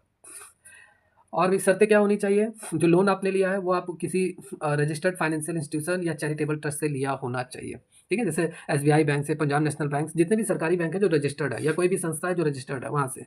रिश्तेदारों से अगर आपने पैसा लिया है एजुकेशन लोन लिया है, तो इस पे आपको डिडक्शन नहीं मिलेगा। ये याद कर लीजिए। बहुत सारे लोग टिक करके चले जाते हैं कि रिश्तेदारों से भी लिया है या अगर आपने सूद पे पैसा लिया है, जैसे लाला, मुनीम, इन सब से लिया है, तो ये सब रजिस्टर्ड नहीं है। इन सब से अगर आपने लिया है, तो सरकार इस पे कुछ नहीं जानती, ठीक है? इस पे आपको डिडक्शन नहीं मिलेगा, सिंपल सी बात है। यहाँ पे देखिए, अगर आपने एजुकेशन लोन पे 1 लाख का ब्याज अगर आपने भुगतान किया है, तो 1 लाख रुपए टोटल सीधा-सीधा, ठीक है? आपकी आय में से घटाकर कर योग्य आय आपकी कम हो जाएगी। 1 लाख रुपए तुरंत माफ़ हो जाएगा, अगर आपने 1 लाख रुपए का ब्याज आपने दिया है। ऊपरी लिमिटेशन की बात इसमें नहीं कही गई है और यह लाभ सिर्फ़ ब्याज भुगतान के लिए है, मूलधन के लिए नहीं है, ठीक है? और ट्यूशन फ़ीस अन्य खर्चों के लिए भी ये उपलब्ध नहीं है। ट्यूशन खर्च के लिए इतना लंबा अमाउंट कौन लेता है? हायर एजुकेशन लोन, यहाँ पे और डिटेल में देख लें। आपने अपने परिवार की उच्च शिक्षा के लिए लोन लिया है, तो ब्याज कटौती का फ़ायदा आप ले सकते हैं। आपके लिए फ़ायदेमंद है और इससे टैक्स लायबिलिटी आपकी कम होगी, आपकी शिक्षा में आपकी फाइनेंशियल मदद भी होगी, वित्तीय सहायता भी आपको मिलेगी। चलिए, नेक्स्ट क्वेश्चन क्या है? हाँ, नेक्स्ट क्वेश्चन है, क्या एनपीएस योगदान के लिए अतिरिक्त कटौती योग्य है? एनपीएस मतलब नेशनल पेंशन स्कीम, यही इसका फुल फॉर्म है, एग्जाम में पूछा जाता है। तो एनपीएस योगदान के लिए अतिरिक्त कटौती योग्य कितना है? तो 50,000 है। अगर आप एनपीएस में योगदान करते हैं, तो आप section 80CC D sub section 1B के तहत आपको 50,000 रुपये का अतिरिक्त डिडक्शन मिलेगा टैक्स में, ठीक है? ये आपको मालूम होनी चाहिए। कर लाभ के लिए ईपीएफ में योगदान की अधिकतम सीमा कितना है? तो अगर आप कर लाभ के लिए, टैक्स बेनिफिट के लिए, अगर आप ईपीएफ मतलब एम्प्लॉयमेंट प्रोविडेंट फंड में अगर आप अपना पैसा जमा कर रहे हैं, ठीक है, अकाउंट ओपन करवा के, तो सेक्शन 80C के तहत 1.5 लाख रुपए तक का आपको टैक्स डिडक्शन मिलेगा। चलिए, नेक्स्ट क्वेश्चन ये इंपॉर्टेंट है, क्या नगद में प्राप्त उपहार कर योग्य होते हैं? अगर आपको कोई कैश, जैसे आपका बर्थडे पड़ा है या आपकी शादी है, ठीक है, आपको कोई भी आ रहा है, चाहे रिश्तेदार हो, कोई भी ए टू जेड, आपको गिफ्ट जो मिल रहा है वो नगद में मिल रहा है, मतलब कैश मिल रहा है, पैसा मिल रहा है। नगद में अगर आपको कोई भी उपहार मिलता है, तो वो टैक्सेबल है? तो मैं कहूँगा यस, वो टैक्सेबल है। अगर 50,000 से अधिक का नगद आपको मिलता है, तो वो टैक्सेबल है। लेकिन अगर आप 50,000 रुपये या उससे कम का अगर आप पैसा पाते हैं कैश, ठीक है, उपहार पाते हैं, कैश गिफ्ट अगर आप पाते हैं, ठीक है, तो वो टैक्सेबल नहीं होगा। 50,000 से अधिक अगर आपको उपहार मिलता है, नगद आपको मिलता है, तो वो टैक्सेबल होगा। 50,000 से कम पाते हैं, तो टैक्स नहीं देना पड़ेगा। ओके, तो ये है। देखिए यहाँ पे मौजूदा नियमों के अकॉर्डिंग अगर आपको प्रतिफल के प्राप्त कोई भी उपहार जो वित्तीय वर्ष 2024-25 अगर आपको 50,000 से अधिक का नगद उपहार अगर आपको मिलता है, तो आपको इसकी ये 50,000 से अधिक अगर आप पाते हैं तो उसमें आपको टैक्स पे करना पड़ेगा, ठीक है? और 50,000 से कम के लिए कोई ऐसा नहीं है। नगद और गैर नगद में दोनों पे ये लागू होता है, ऐसा नहीं है। अगर आपको मान लेते हैं नगद 50,000 से अधिक मिल रहा है मतलब 60,000 मिल रहा है, 70,000 मिल रहा है, 70,000 मिल रहा है, तो आपको टैक्स देना पड़ेगा, ठीक है? 50,000 तक का आपका लगभग माफ़ रहेगा लेकिन 70,000 मतलब पा रहे हैं तो 20,000 एक्स्ट्रा पा रहे हैं तो उसपे आपको टैक्स देना पड़ेगा। और कुल आप नॉन कैश उपहार गिफ्ट भी पाते हैं, जैसे कोई आपको आभूषण दे दिया, ज्वेलरी खरीद के दे दिया, नेकलेस वगैरह दे दिया, तो वो भी आपका आएगा, ठीक है? तो ये सारी चीज़ें। Next question, what is the tax rate for companies in India? जितनी भी कंपनियाँ हैं जो भारत में व्यवसाय कर रही हैं, बिज़नेस कर रही हैं, उनके लिए कर की दर क्या है कंपनियों के लिए? तो घरेलू कंपनियों के लिए ये 25% है। सभी कंपनियों को 25% मतलब कर की दर है और उन्हें ये टैक्स पे करना पड़ेगा। उन पे जो कर की दर लागू होती है वो 25% लागू होती है। तो भारत में घरेलू कंपनियों पर लागू कॉर्पोरेट टैक्स की जो दर है वो 25% है, ठीक है? और ये असेसमेंट ईयर 2024-25 मतलब प्रीवियस ईयर से ही लागू है। और जितनी भी फॉरेन कंपनीज़ हैं, ये तो घरेलू कंपनी की बात कर रहा हूँ जो भारतीय कंपनी है, भारत में निर्मित कंपनी है। और जो विदेशों में निर्मित कंपनी है, विदेशी कंपनी है, उनको 35% टैक्स देना पड़ेगा अगर वो भारत में बिज़नेस कर रहा है। पहले 35 देखिए 35 पहले ये 40 था लेकिन अब ये घटकर कितना हो गया? 35% हो गया। ये अब की बार बजट में मेंशन भी किया गया है, तो ये एग्ज़ाम में पूछा जा सकता है आपसे। जितनी भी नई विनिर्माण कंपनियाँ हैं, न्यू मैन्युफैक्चरिंग कंपनी है, उनके लिए कॉर्पोरेट टैक्स कितना है? तो उनके लिए 15% है। ये भी इम्पोर्टेंट है। चलिए नेक्स्ट है क्वेश्चन, सेक्शन 80 जी आपका आ गया। यहाँ पे क्या बात हो रही है? कह रहा है कि क्या चैरिटेबल संस्थाओं को दिए गए दान पर कर कटौती मिलती है? मतलब जितनी भी हमारी चैरिटेबल संस्थाएँ हैं, अगर उसमें हम दान वगैरह डोनेशन करते हैं, तो टैक्स बेनिफिट मिलेगा। जैसे बहुत बार क्या होता है, जितने भी आप देखते होंगे बड़े सेलिब्रिटी हैं या बड़े बिज़नेसमैन हैं, वो लोग दान वगैरह बहुत करते हैं। और दान वो अपने फ़ायदे के लिए भी करते हैं और अपने लिए भी करते हैं। अपने लिए मतलब पुण्य कमाने के लिए, ठीक है? और दूसरा मैं कह दूँ टैक्स में कटौती पाने के लिए, ठीक है? अपनी टैक्स लायबिलिटी को कम करने के लिए, टैक्स बर्डन को कम करने के लिए, वो दान करते हैं और जितना दान करेंगे उनको छूट मिलेगा। सेक्शन 80 जी के तहत उन्हें इसका फ़ायदा मिलेगा। कौन सा सेक्शन? सेक्शन 80 जी के तहत, ठीक है? बहुत सारे इसमें भी लिमिटेशन है, आइए इसको भी जानते हैं। तो जितनी भी चैरिटेबल संस्थाएँ हैं, जैसे धार्मिक संस्थाएँ हैं, जितनी भी चैरिटेबल संस्थाएँ जो समाज के लिए काम कर रही हैं, जितनी भी संस्थाएँ या जितनी भी धार्मिक संस्थाएँ अगर वहाँ आप धार्मिक संस्थाएँ जो लोगों के लिए काम कर रहे हैं, वहाँ पे अगर आप डोनेट करते हैं तो इसका फ़ायदा आपको मिलेगा। सेक्शन भारतीय आयकर अधिनियम सेक्शन 80 जी के तहत टैक्स डिडक्शन मतलब कर कटौती का लाभ आपको मिलेगा और यह कटौती करदाता की कर योग्य आय को कम करके टैक्स बचाने में मदद करता है। अब सेक्शन 80 जी है क्या? आइए पूरी तरीके से इसको जानते हैं। तो सेक्शन 80 जी के तहत कटौती के महत्वपूर्ण बिंदु क्या-क्या हैं? सबसे पहले ये कटौती उन संस्थाओं या ट्रस्टों को दिए गए दान पर मिलती है जो सरकार द्वारा क्या है? रजिस्टर्ड है या नोटिफाइड है। मतलब ऐसी संस्था होनी चाहिए जो सरकार के अंतर्गत जिन उनका रजिस्ट्रेशन हुआ है, रजिस्टर्ड संस्थाएँ होनी चाहिए, रजिस्टर्ड ऑर्गेनाइजेशन होने चाहिए, ठीक है? तभी आपको इसका फ़ायदा मिलेगा। अब ऐसा जिसका नाम-गाँव पता नहीं है, कोई ऐसा ऑफ़िस है, आप जाके वहाँ जमा कर दिए, दान में दे दिया या ऐसी कोई समाज सेवी संस्था है जो सरकार के अंतर्गत रजिस्टर्ड नहीं है, अब वहाँ पे आपने डोनेट कर दिया, तो आपको दिखाना भी तो पड़ेगा। जब आप सर्टिफ़िकेट वगैरह दिखाओगे, जहाँ डोनेट करोगे, बिल वगैरह मिलेगा ना आपको, तो वो दिखाना पड़ेगा। जब वो रजिस्ट्रेशन उसका हुआ नहीं रहेगा, आपको फ़ायदा नहीं मिलेगा। इसलिए रजिस्टर्ड होनी चाहिए। जैसे एग्ज़ाम्पल के तौर पे जैसे आपने प्रधानमंत्री राहत कोष में दान किया है, डोनेट किया है, स्वच्छ भारत कोष में आपने डोनेट किया है, सरकारी शिक्षण संस्थान में आपने डोनेट किया है या अदर कोई चैरिटेबल ट्रस्ट है, संस्था है, वहाँ पे आपने डोनेट किया है, तब आपको सेक्शन 80 जी का फ़ायदा मिलेगा। कटौती की श्रेणियाँ भी 2 तरीके से हैं। एक है कि पूरा-पूरा जितना भी आपने डोनेट किया है, पूरा माफ़ हो जाता है। पूरा टैक्स बेनिफिट आपको मिलता है, जैसे 100% कटौती मिलती है। जैसे आपने जितना भी दान किया है, प्रधानमंत्री राहत कोष में, रक्षा को राष्ट्रीय रक्षा कोष में 100% आपको मिलेगा। और भी बहुत सारे हैं जो मैं यहाँ डिस्कस नहीं कर रहा हूँ।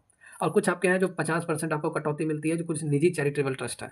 जैसे निजी चैरिटेबल ट्रस्ट अब तो बहुत सारे इंडिया में चलते हैं। बहुत सारे लोग जानवरों के प्रति काम करते हैं, बहुत सारे लोग गरीब लोग जो सड़क के किनारे सोते हैं, उनके लिए काम करते हैं। तो उनमें अगर आप दान कर रहे हैं, जो निजी हैं, तो 50% आपको डिडक्शन मिलेगा, ठीक है? और योग्य आय का प्रतिशत क्या होना चाहिए? जैसे कुल दान पर कटौती योग्य कुल आय का 10% तक सीमित है। चलिए, मतलब आपकी टोटल इनकम का 10% ही रहना चाहिए, ये भी इसमें कह रहा है। टोटल डोनेशन जो आप कर रहे हैं, अगर छूट आपको मिल रहा है। यहाँ पे देखिए कैश दान की सीमा, अगर आप नगद अगर आप डोनेट कर रहे हैं तो 2,000 तक का ही बेनिफिट आपको मिलेगा। 2,000 की कटौती मिलेगी और 2,000 से अगर ज़्यादा आप पेमेंट करते हैं मतलब दान डोनेट कर रहे हैं तो आपको चेक के थ्रू, बैंक ड्राफ्ट के थ्रू या डिजिटल माध्यम से आपको करना होगा, ठीक है? और इसको प्रूफ आप कैसे करेंगे? जब आप कटौती का फ़ायदा लेंगे टैक्स में, तो इसको आप प्रूफ कैसे करेंगे? तो प्रूफ करने के लिए आपको जहाँ पर भी आप डोनेट करेंगे, वहाँ पे आपको डोनेशन रिसिप्ट आपको मिलेगी और वहाँ पे आपको जितना आपने दान किया वो अमाउंट लिखा रहता है रिसीविंग पे, संस्था का नाम और पैन नंबर लिखा रहता है। आपका पैन नंबर भी रहेगा, संस्था का भी शायद हो सकता है और 80 जी के तहत कटौती मान्यता प्राप्त रहनी चाहिए। तो ये सारी चीज़ें आप दिखाएँगे इनकम टैक्स आईटीआर फॉर्म दायर करते समय, इनकम टैक्स रिटर्न फॉर्म जब आप भरेंगे तो आप दिखाएँगे, तब आपका इसमें बेनिफिट मिलेगा। ठीक है? अगर आपने सेक्शन 80 जीजीसी याद कर लीजिए, अगर आपने पॉलिटिकल पार्टीज़ को आपने डोनेट किया है या कुछ चुनावी ट्रस्टों को आपने डोनेट किया है, तो 80 जीजीसी के तहत आप कटौती का फ़ायदा ले सकते हैं। ये काफ़ी पॉपुलर रहा था आपकी बार चुनाव में, तो ये पूछा जा सकता है आपसे। ठीक है? प्रधानमंत्री राहत कोष में अगर आपने 10,000 का दान किया है, तो 100% आपका कटौती पूरी मिलेगी आपको, 10,000 आपकी टैक्स लायबिलिटी कम हो जाएगी। निजी चैरिटेबल ट्रस्ट में 10,000 दिया है, तो 50% आपको छूट मिलेगा, 5,000 आपकी टैक्स लायबिलिटी कम हो जाएगी और 5,000 आपकी टैक्स लायबिलिटी बनी रहेगी, देनी पड़ेगी आपको। ठीक है? और ये क्यों किया जाता है? समाज सेवा इससे काफ़ी मतलब सरकार भी चाहती है कि लोग अपना पैसा डोनेट करें, समाज सेवा कार्यों में लगाएँ, सरकार भी इसका फ़ायदा उठाना चाहती है। चलिए, नेक्स्ट क्वेश्चन। क्या विदेशी आय और संपत्तियों पर भारत में कर लगता है? तो मैं कहूँगा हाँ लगता है। किसके लिए लगता है? रेसिडेंट 2 तरीके के होते हैं। एक आपके होते हैं जो ऑर्डिनरी रेसिडेंट जैसे हम लोग हैं, ठीक है? एक रेसिडेंट है लेकिन नॉट ऑर्डिनरी रेसिडेंट, यहाँ पे रहते हैं लेकिन विदेशों में भी रहते हैं, लेकिन भारत के निवासी माने जाते हैं। और तीसरे जो हैं, सॉरी 3 तरीके होते हैं। तीसरे जो है वो नॉन रेसिडेंट, जो इंडिया के निवासी नहीं है। इंडिया में बिज़नेस-विज़नेस करने आए, एक समय बाद यहाँ से चले जाते हैं। मतलब 180 दिन का जो क्राइटेरिया है वो पार नहीं करते हैं इंडिया में रहने के लिए, निवासी बनने के लिए। तो अगर कोई निवासी व्यक्ति है, रेसिडेंट पर्सन है जो इंडिया का ही रहने वाला है, यहीं का निवासी है और उसकी विदेश में प्रॉपर्टी है, विदेश में से उसकी इनकम आ रही है, विदेश में उसकी प्रॉपर्टी है, बहुत सारा बंगला वगैरह है और वहाँ से वो रेंट से इनकम कमा रहा है, तो उसको टैक्स पे करना पड़ेगा। तो निवासी करदाता की स्थिति में ये लागू होता है। जैसे आप यहाँ पे रह रहे हैं इंडिया में, आपकी पाकिस्तान में ज़मीन है और वहाँ पे बहुत बड़ा बंगला है आपका, वहाँ से आप रेंट वेंट से कम 10 लाख रुपया साल भर में कमा रहे हैं, तो वो इनकम पे रेसिडेंट पर्सन को टैक्स देना पड़ेगा। ठीक है? तो विदेशी आय और संपत्तियों पर भारत में कर लागू हो सकता है, लेकिन आपकी निवासी स्थिति यहाँ चेक की जाएगी। आप रेसिडेंट इंडिया के रेसिडेंट हैं, रेसिडेंशियल स्टेटस आपकी चेक की जाएगी। तो अगर आप इंडिया के रेसिडेंट हैं तो आपको अपनी इनकम पे टैक्स देना पड़ेगा। ठीक है? और जो अनिवासी व्यक्ति है, ठीक है, वो भाई अपनी इनकम पे वो क्यों टैक्स देगा, अपनी विदेश की इनकम पे। विदेशी आय पर कर यहाँ पे बात कर लें। यदि आप भारतीय निवासी हैं तो आपकी अपनी वैश्विक इनकम, ग्लोबल इनकम, अगर आप देखिए आप अगर इंडिया के निवासी हैं तो आप कहीं पर भी पैसा कमा रहे हैं, इंडिया के भारत विदेश के किसी कोने पर, दुनिया के किसी भी कोने में अगर आप पैसा कमा रहे हैं और आप इंडिया के निवासी हैं तो आपको टैक्स देना पड़ेगा। ये माइंड में आप अपने फिट कर लीजिए। कहीं पर भी आप अर्जित कर रहे हैं इनकम, आपको भारत में टैक्स देना पड़ेगा। लेकिन अगर वही नॉन रेसिडेंट पर्सन है, जो इंडिया का निवासी नहीं है, जो एनआरआई है, इंडिया का निवासी नहीं है, तो वो सिर्फ़ और सिर्फ़ भारत में कमाए गए पैसे पे ही टैक्स देगा। अब वो मान लेते हैं वो ब्रिटेन का नागरिक है और वो इंडिया में अपना बिज़नेस कर रहा है, तो इंडिया में कमाएगा तो टैक्स देगा। बाकी वो ब्रिटेन में जितना पैसा कमा रहा है, तो वो अपनी देश की इनकम का आपको टैक्स क्यों देगा? भारत सरकार को टैक्स नहीं देगा। तो अगर वो भारत में कमाएगा तो भारत में टैक्स देगा, नहीं भारत में कमा रहा है, विदेश में अगर वो कमा रहा है, तो वो उस पैसे पे टैक्स भारत सरकार को नहीं देगा। ठीक है?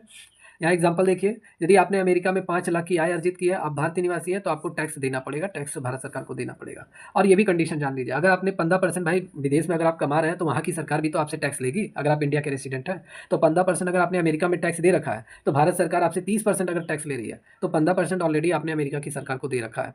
तो 15% ही अब आपको भारत सरकार को देना होगा। ये माइंड में आप अपने फिट कर लीजिए। विदेशी संपत्ति, जैसे अगर आपकी दुबई में एक मकान है आपके पास और आपको किराए के रूप में 10 लाख रुपए मिलते हैं, तो यह राशि भारत में कर योग्य आय में आपकी जोड़ी जाएगी, अगर आपकी विदेश में प्रॉपर्टी वगैरह है। चलिए नेक्स्ट क्वेश्चन यहाँ पे बात करते हैं। नेक्स्ट क्वेश्चन क्या कह रहा है? कह रहा है व्यक्तिगत आयकर रिटर्न दाखिल करने के लिए अंतिम तिथि क्या होती है? तो देखिए, आयकर रिटर्न दाखिल करने के लिए, इनकम टैक्स रिटर्न दाखिल करने के लिए जो अंतिम तिथि होती है, वो आपकी आकलन वर्ष के लिए अगर मैं कह दूँ यहाँ पे, तो 31 जुलाई। ठीक है? 31 जुलाई ये लास्ट डेट होती है, ठीक है, आकलन के लिए। अच्छा, यहाँ पे इनकम टैक्स रिटर्न हमें क्यों ये फॉर्म अप्लाई करना पड़ता है? इनकम टैक्स रिटर्न फॉर्म सभी को अप्लाई करना पड़ता है जो लोग टैक्स के दायरे में आते हैं, टैक्स जो लोग पे करते हैं। और जो लोग टैक्स नहीं भी पे करते हैं, जैसे 2.5 लाख रुपए से उनकी इनकम अधिक है, ठीक है? और मतलब 2.5 लाख रुपए से उनकी इनकम अधिक है, 2.5 लाख तक तो नील है, इंडिविजुअल की मैं बात कर रहा हूँ, तो वो तो आईटीआर उन्हें भरना पड़ेगा। ठीक है? इनकम टैक्स फॉर्म अप्लाई करना पड़ेगा और टैक्स के दायरे में भी वो लोग हैं। लेकिन मान लेते हैं अगर वो 87A का फ़ायदा भी ले लेते हैं और 5 लाख तक की इनकम पे टैक्स नहीं देते हैं, या न्यू टैक्स स्लैब के अकॉर्डिंग 7 लाख तक की इनकम पे टैक्स नहीं देते हैं, तब भी आईटीआर आपको भरना पड़ेगा। आईटीआर भरने के बहुत फ़ायदे हैं, ठीक है? अभी मैं आगे आपको बताऊँगा। आईटीआर में क्या भरा जाता है? आपको दिखाना पड़ता है कि भैया मेरी इनकम इन सोर्सेज़ से है मेरी इनकम, और मैंने पूरे साल भर में मैंने इतना टैक्स पे किया है, मुझे इतना-इतना इस स्कीम में मैंने पैसा जमा किया हुआ है, इस सेक्शन का फ़ायदा मैं लेना चाहता हूँ, मुझे रिबेट चाहिए, छूट चाहिए, डिडक्शन चाहिए। तो आप वहाँ पे आईटीआर फॉर्म भरते समय वहाँ आप मेंशन करोगे इन सभी बातों को। फिर उस आधार पे आपका टैक्स डिडक्शन भी आपको मिलता है। अगर आपका ज़्यादा टैक्स कट गया है, टीडीएस वगैरह भी कटा है और ज़्यादा कट गया है, आपकी जितनी इनकम है उससे ज़्यादा टैक्स कट चुका है, तो आपको रिफंड भी मिल जाता है आईटीआर फॉर्म अप्लाई करते समय। इसका फ़ायदा आपको होता है। या अगर आप विदेश में जा रहे हैं, वीज़ा के लिए अप्लाई कर रहे हैं, तो वहाँ पे आपसे आईटीआर फॉर्म माँगा जाता है, क्योंकि विदेश आपका माने जा रहा है, तो ये भी आपका है। ठीक है? तो अधिकांश व्यक्ति करदाताओं के लिए 2023-24 के लिए आयकर रिटर्न दाखिल करने की जो अंतिम तिथि है, वो 31 जुलाई 2024 है। ठीक है? समय सीमा के बाद रिटर्न दाखिल करने पे, मतलब समय सीमा 31 जुलाई 2024 है। अगर मैं बात कर लूँ, ये तो अभी बीत गया है, आज की ये क्लास से पहले ये तो बीत ही गया है, ठीक है? अब 31 दिसंबर हो गया है। ठीक है? तो अगर आप मान लेते हैं अंतिम तिथि से पहले आईटीआर फॉर्म नहीं अप्लाई करते हैं, दाखिल नहीं करते हैं, तो आपको जुर्माना लगाया जाएगा, 5,000 रुपए तक का जुर्माना लगाया जाएगा। और दूसरा कंडीशन है, अगर कोई व्यक्ति जिसकी कुल आय 5 लाख रुपए से कम है, तो आपको 1,000 रुपए जुर्माना तब आपको देना पड़ेगा।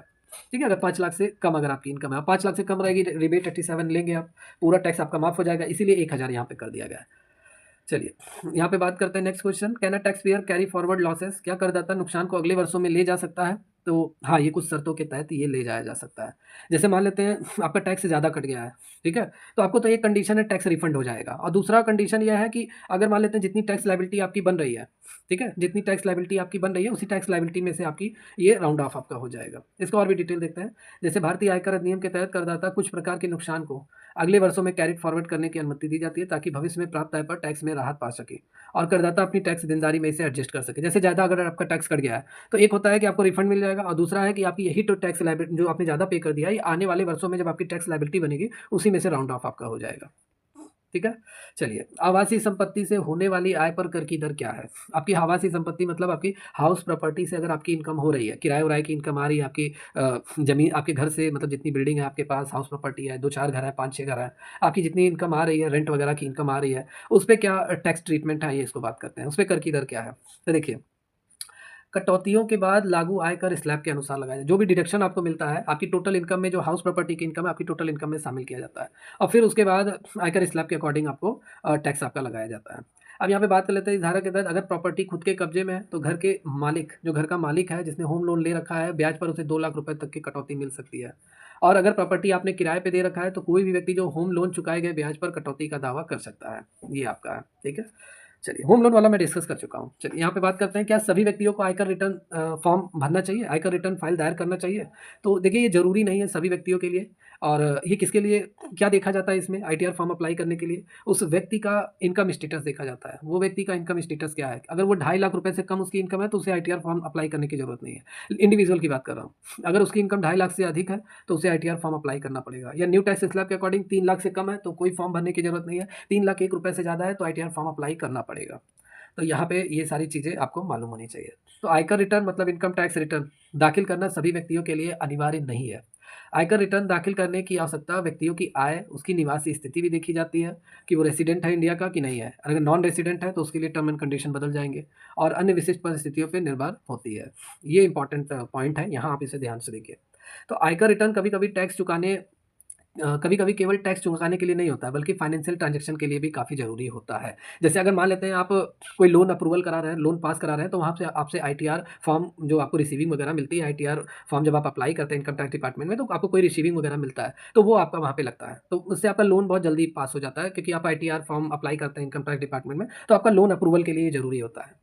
और यदि आपकी आय सीमा से अधिक है और आप वित्तीय वर्ष में टैक्स का भुगतान करते हैं, किसी प्रकार की टैक्स की छूट का दावा अगर आप चाहते हैं कि टैक्स डिडक्शन मुझे मिल जाए, टैक्स में छूट मिल जाए, तो आईटीआर फॉर्म आपके लिए दाखिल करना ज़रूरी होता है, अनिवार्य होता है। यदि आपके लिए यह अनिवार्य नहीं है, तो फिर भी आईटीआर दाखिल करना एक अच्छा अभ्यास है, और इससे भविष्य में जो टैक्स को लेकर आपको जो जानकारियाँ हैं, वो सारी चीज़ें आपकी सॉल्व हो जाएँगी। चलिए, नेक्स्ट क्वेश्चन है, अगर देर से आईटीआर फॉर्म आप अप्लाई करते हैं, दायर करते हैं, तो कितना मतलब देर से अप्लाई करने पे, आखिरी अंतिम तिथि से बाद अगर आप आईटीआर फॉर्म अप्लाई करते हैं, तो आपसे पेनल्टी वगैरह आपके ऊपर लगाया जाता है, दंड लगाया जाता है। तो वो देर से अप्लाई करने पे 10,000 रुपए आपसे जुर्माना लिया जाएगा। लेकिन अभी ये बदल दिया गया है, 10,000 ये प्रीवियस ईयर का था, अभी ये अपडेट कर दिया गया है, इसको ज़रा देखिए। सेक्शन याद कर लीजिए, सेक्शन 234 एफ के तहत व्यक्तिगत आयकर रिटर्न देरी से दाखिल करने पे जुर्माना लगता है।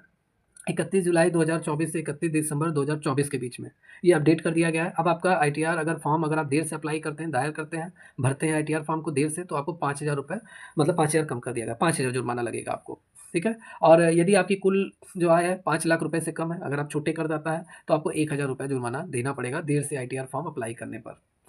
चलिए, नेक्स्ट क्वेश्चन चलिए, नेक्स्ट क्वेश्चन यहाँ पे क्या करा है? अच्छा, चलिए, इसको बात करने से पहले मैं आप सभी स्टूडेंट से बात कर लूँ, कैसी लग रही है क्लास? ये मास्टर क्लास, और काफ़ी इंपॉर्टेंट क्लास है आप सभी के लिए।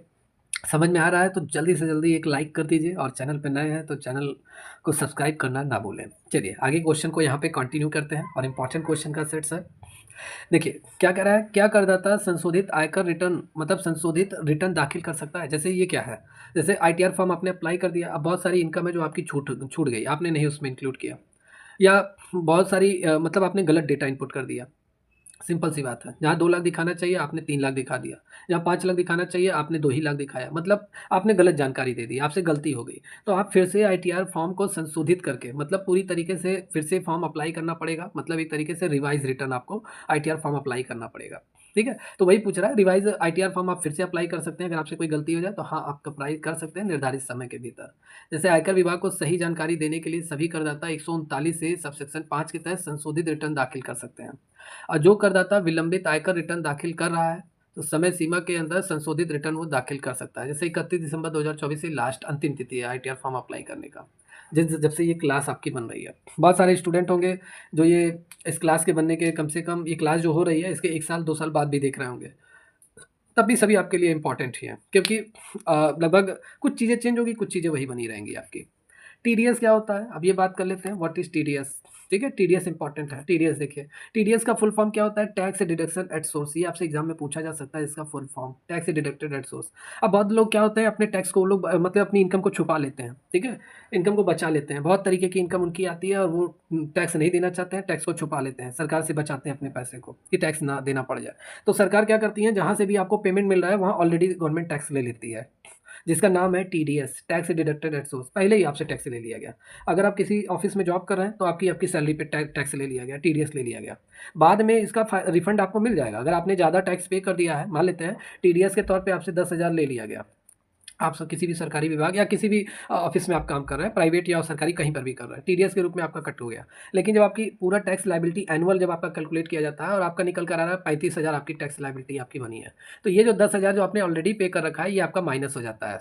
ठीक है, आपकी टैक्स लायबिलिटी वहाँ ऑलरेडी कम हो जाती है। क्यों? क्योंकि 10,000 आपने टीडीएस के तौर पे पे कर दिया है। तो अब आपको सिर्फ और सिर्फ गवर्नमेंट को 25,000 रुपया ही टैक्स के रूप में पे करना है, उससे ज़्यादा नहीं पे करना है। तो यही होता है टीडीएस, मतलब पहले ही सरकार आपसे टैक्स के रूप में ले लेती है। अगर आपने ज़्यादा आपकी टैक्स लायबिलिटी बन रही है और आपसे ज़्यादा काट लिया गया तो वहाँ टैक्स रिफंड भी हो जाता है। तो देखिए, जिसका अर्थ होता है स्रोत पर कर कटौती या एक टैक्स संग्रहण करने की प्रक्रिया है जिसमें आयकर विभाग को आय प्राप्ति के समय ही टैक्स जमा करा लिया जाता है और आयकर रिटर्न दाखिल करते समय टैक्स भुगतान किया जाता है। जैसे आपको, जैसे आपने सेविंग स्कीम में पैसा जमा किया हुआ है और जब आपको मैच्योरिटी एलआईसी में आपने पैसा जमा किया हुआ है, जितना मैच्योरिटी होने पे आपको पेमेंट मिलता है तो आपको उस पेमेंट पे टीडीएस काट के पेमेंट मिलता है कई जगह, ठीक है। तो वो टीडीएस है, आपको जहाँ पर भी पेमेंट क्विक पेमेंट आपको मिलेगा वहाँ पे टीडीएस काट के आपको पेमेंट मिलेगा। जैसे केबीसी वगैरह आप देखते होंगे, कौन बनेगा करोड़पति। अब वहाँ पे जैसे बहुत सारे लोग होते हैं 50 लाख जीतते हैं, 1 करोड़ जीतते हैं, तो वहाँ टीडीएस काट के पेमेंट मिलता है। ठीक है, टीडीएस सरकार पहले ही टैक्स के रूप में ले लेती है कि बाद में ऐसा ना हो ये लोग छुपा ले जाए अपनी इनकम। और यही सारी चीज़ें हैं। मैंने बताया ना, ये जो टैक्स आपने ऑलरेडी पे कर दिया है, बाद में जब आपकी टोटल टैक्स लायबिलिटी कैलकुलेट होगी तो ये उसमें से माइनस हो जाता है। और भी इसको डिटेल में देखते हैं।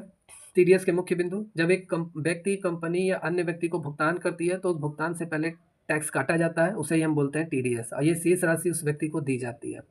जब भी आप किसी ऑफिस में काम कर रहे हैं, टीडीएस आपका कट गया तो आपको वो कंपनी या आप जिस ऑफिस में काम कर रहे हैं वो आपको टीडीएस का मतलब आपको आपकी जो सैलरी स्लिप आएगी वहाँ पे टीडीएस मेंशन रहेगा और वही आप दिखाकर आपको आईटीआर फॉर्म जब अप्लाई करेंगे तो वो आपको दिखाना पड़ेगा कि भैया देखिए टीडीएस के तौर पे मेरा इतना पैसा कट चुका है टैक्स के तौर पे। तब आपकी टोटल टैक्स लायबिलिटी में से वो माइनस हो जाता है और यह टैक्स सीधे हम आयकर विभाग के पास ये जमा हो जाता है और व्यक्ति, संगठन टीडीएस प्रमाण पत्र प्रदान किया जाता है। भाई जो भी संस्था टीडीएस आपको काट रही है वो आपको टीडीएस सर्टिफिकेट आपको देती है, ठीक है। और जिसे आप अपने आयकर रिटर्न में दिखा सकते हैं, अपनी टैक्स लायबिलिटी को कम कर सकते हैं क्योंकि ऑलरेडी आपने पे कर दिया है।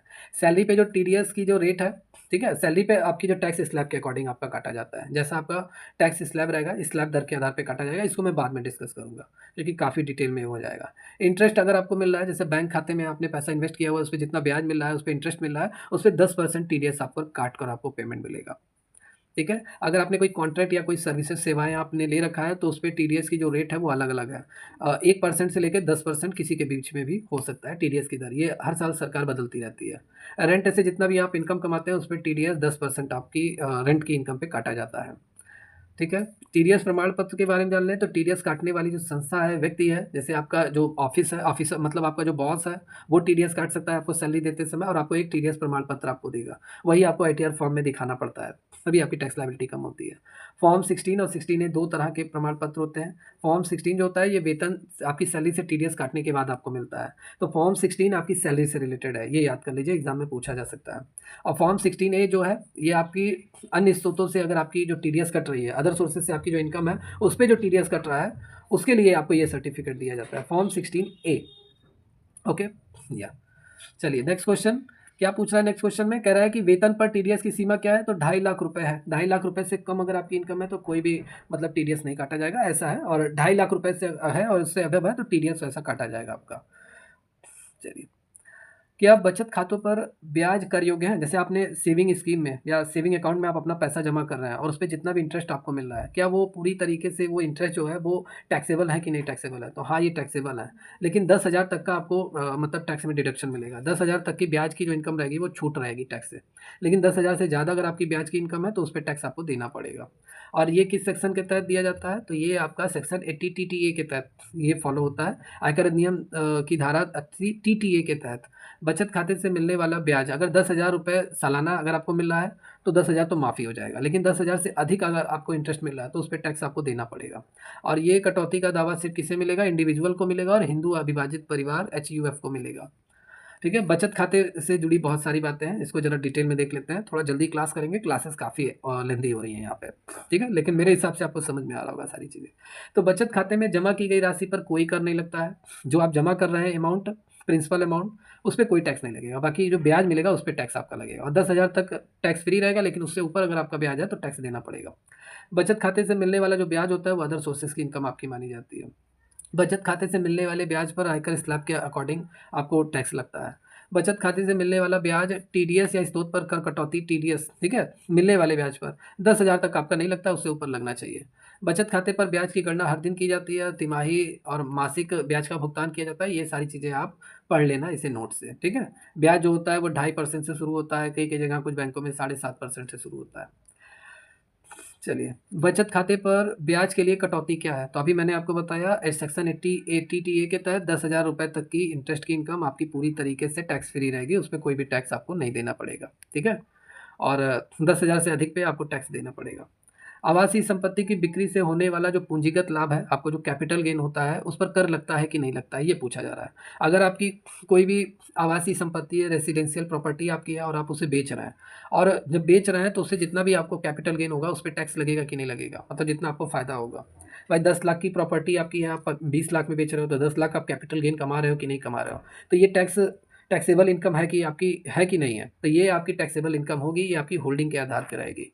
जैसे कई कभी-कभार ये 20% आपका इस पे टैक्स लगता है, ठीक है? और अगर ये आवासीय प्रॉपर्टी अगर आपकी है, जुड़ी हुई भूमि जो है, इस पे कर की दर 5% घटा दी जाती है। अगर आपकी प्रॉपर्टी है, उसके बगल में अगर आपकी प्रॉपर्टी है, मतलब खेत-वेत के बगल में प्रॉपर्टी है, तो इस आधार पे। चलिए, नेक्स्ट क्वेश्चन। संपत्ति पर दीर्घकालीन पूंजीगत लाभ के लिए होल्डिंग की अवधि क्या है? तो अगर आपकी आवासीय प्रॉपर्टी है और कब वो माना जाएगा कि आपकी लॉन्ग टर्म कैपिटल गेन्स आपका कब माना जाएगा? तो अगर आपने 2 साल से अधिक समय के लिए अगर आपने अपने पास होल्ड करके रखा है किसी भी प्रॉपर्टी को और तब उसे आप बेच रहे हैं, 24 महीने से अधिक समय के बाद आप बेच रहे हैं, तो जितना भी आपको फ़ायदा होगा, ठीक है? तब वो आपका लॉन्ग टर्म कैपिटल गेन्स में माना जाएगा। तो यहाँ पर ये हो गया आपका। चलिए, अब बहुत सारे लोग क्या करते हैं, जो जो लोग जॉब के साथ-साथ फ्रीलांस वर्क करते हैं, जैसे आप लोगों ने फीवर, फ्रीलांसर, अपवर्क सुना होगा। तो बहुत सारे लोग जो फ्रीलांस वर्क करके पैसा कमाते हैं और बहुत सारा पैसा कमाते हैं, डिजिटल माध्यम से ऑनलाइन इनकम जनरेट करते हैं, यूट्यूब से पैसा कमाते हैं, फेसबुक से पैसा कमाते हैं, बहुत तरीके की इनकम उनकी जनरेट होती है। तो उनको भी टैक्स के दायरे में वो भी लोग अब आ गए हैं और उन्हें भी टैक्स पे करना पड़ेगा। जो लोग फ्रीलांस कार्य करते हैं, मतलब घर बैठे ही और विदेशों के क्लाइंट को डील करते हैं और उनके कामों को पूरा करते हैं, ऑनलाइन पैसा कमाते हैं। तो उनकी आय पे कर लगता है कि नहीं कर लगता है? तो उनको भी टैक्स पे करना पड़ेगा और किस कैटेगरी में आएँगे, किस इनकम में आएँगे ये? तो ये उनके बिज़नेस और प्रोफ़ेशन की इनकम के आधार पे उन्हें टैक्स पे करना पड़ेगा। ये आपको मालूम होना चाहिए। ठीक है? किसी भी वेतनभोगी व्यक्ति ने अगर नौकरी के अलावा फ्रीलांसिंग से अतिरिक्त आय अर्जित की है, तो उसे अपनी कुल आय पर कर का भुगतान करना होगा और कमाई फ्रीलांसर को आईटीआर फॉर्म 3, आईटीआर फॉर्म 4 ये भरकर सबमिट करना होगा इनकम टैक्स डिपार्टमेंट को। बताना होगा कि मैं कौन-सा काम कर रहा हूँ फ्रीलांसिंग का, किस माध्यम से मैं ऑनलाइन पैसा कमा रहा हूँ, तो ये सारी चीज़ें। चलिए, नेक्स्ट क्वेश्चन। नेक्स्ट क्वेश्चन है या क्या किराएदारी आय पर कर लगता है? मतलब किराएदारी आय पर रेंटल इनकम टैक्सेबल? यहाँ पूछ रहा है रेंटल इनकम टैक्सेबल, आपका इनकम जो आपको किराए से जो इनकम आपको मिल रही है, क्या वो टैक्सेबल है कि नहीं है? तो वो ऑलरेडी टैक्सेबल है। आपकी किराए की इनकम आपकी हाउस प्रॉपर्टी की इनकम मानी जाती है, ठीक है? आपकी हाउस प्रॉपर्टी की इनकम ये टैक्सेबल होता है। और कौन पे करता है? जो घर का मालिक होता है, जो प्रॉपर्टी का मालिक है, वो उसकी इनकम ये कैलकुलेट होगा और वो टैक्स पे करेगा, ठीक है? एक संपत्ति का जो मालिक है, वो किराए की आय पर कर का भुगतान करेगा भारत सरकार को। और ये मालिक की आय मानी जाएगी, किराएदारी की नहीं मानी जाएगी, ठीक है? रेंटल इनकम पर आयकर लगता है और या अन्य अदर सोर्सेज़ की इनकम में भी शामिल होता है। यदि कोई व्यक्ति संस्था अपनी संपत्ति, घर, दुकान आदि से किराया प्राप्त करती है तो उस पर भी टैक्स लगता है। ओके, या जैसे मान लेते हैं आपका प्रॉपर्टी नहीं है, आपने किसी दूसरे की प्रॉपर्टी को आप देख रहे हैं, देखभाल कर रहे हैं और दूसरे की प्रॉपर्टी को आपने किराए पे दे दिया है, तो वो आपकी अदर सोर्सेज़ की इनकम में आएगी। ये बातें यहाँ पे कही गई हैं। ठीक है? दूसरे की प्रॉपर्टी को आप लेकर खुद ही आपने किराए पे दे दिया। आपने किराए पे लिया, खुद ही किराए पे दे दिया, तो अदर सोर्सेज़ की इनकम मानी जाएगी। चलिए यहाँ पे नेक्स्ट क्वेश्चन, शेयर बाजार में या शेयर मार्केट में बिजनेस में आप पैसा खोने पर कर का प्रभाव क्या होगा? अगर आपको शेयर मार्केट में कोई भी लॉस होता है तो जितना भी आपको कैपिटल लॉस होता है, मतलब पूंजीगत लाभ के विरुद्ध आप इसे सेट ऑफ कर सकते हैं जितना भी आपको नुकसान होगा। ठीक है? शेयर बाजार में पैसे खोने, लॉस होने पर आयकर के संबंध में कुछ महत्वपूर्ण प्रभाव है। जैसे आप शेयर बाजार में अगर आप इन्वेस्ट करते हैं और आपको नुकसान होता है तो आप इस नुकसान की भरपाई आने वाले वर्षों में कर योग्य आय में से समायोजित कर सकते हैं। जितनी आपकी टैक्स लायबिलिटी है उसमें आपको छूट मिलेगा, टैक्स में छूट आपको मिलेगा। ये बातें यहाँ पर है। ठीक है? और यहाँ पे देखिए प्रभाव, ये सारी चीज़ें आप पढ़ लेना। ठीक है? जैसे यदि आपने शेयर बेचने से आपको नुकसान हुआ है, कैपिटल लॉस को भविष्य में जितना भी आपको फ़ायदा होगा उसमें से आप अपने टैक्स को कम करा सकते हैं, टैक्स बचा सकते हैं। तो ये सारी चीज़ें आपकी हैं। चलिए नेक्स्ट क्वेश्चन कह रहा है कि what is the maximum limit for tax free withdraw from EPS. अगर आप एम्प्लॉयमेंट प्रोविडेंट फंड में आपने पैसा अपना इन्वेस्ट कर रखा है, वहाँ से अगर आप निकालते हैं पैसा, तो कर मुक्त निकासी की सीमा क्या होनी चाहिए? जितना पैसा आप विड्रॉ करते हैं, निकालते हैं ईपीएफ से, टैक्स फ्री लिमिटेशन क्या होनी चाहिए? तो देखिए इसके लिए कोई सीमा नहीं है, संचित राशि पर ये निर्भर करता है। जैसे अगर आप एम्प्लॉयमेंट प्रोविडेंट फंड में अगर आप पैसा जमा करते हैं, इन्वेस्ट करते हैं, तो कर मुक्त निकासी की जो अधिकतम सीमा है, अगर आपने 5 साल की निरंतर लगातार आपने अगर एम्प्लॉयमेंट प्रोविडेंट फंड में पैसा जमा किया हुआ है, ठीक है?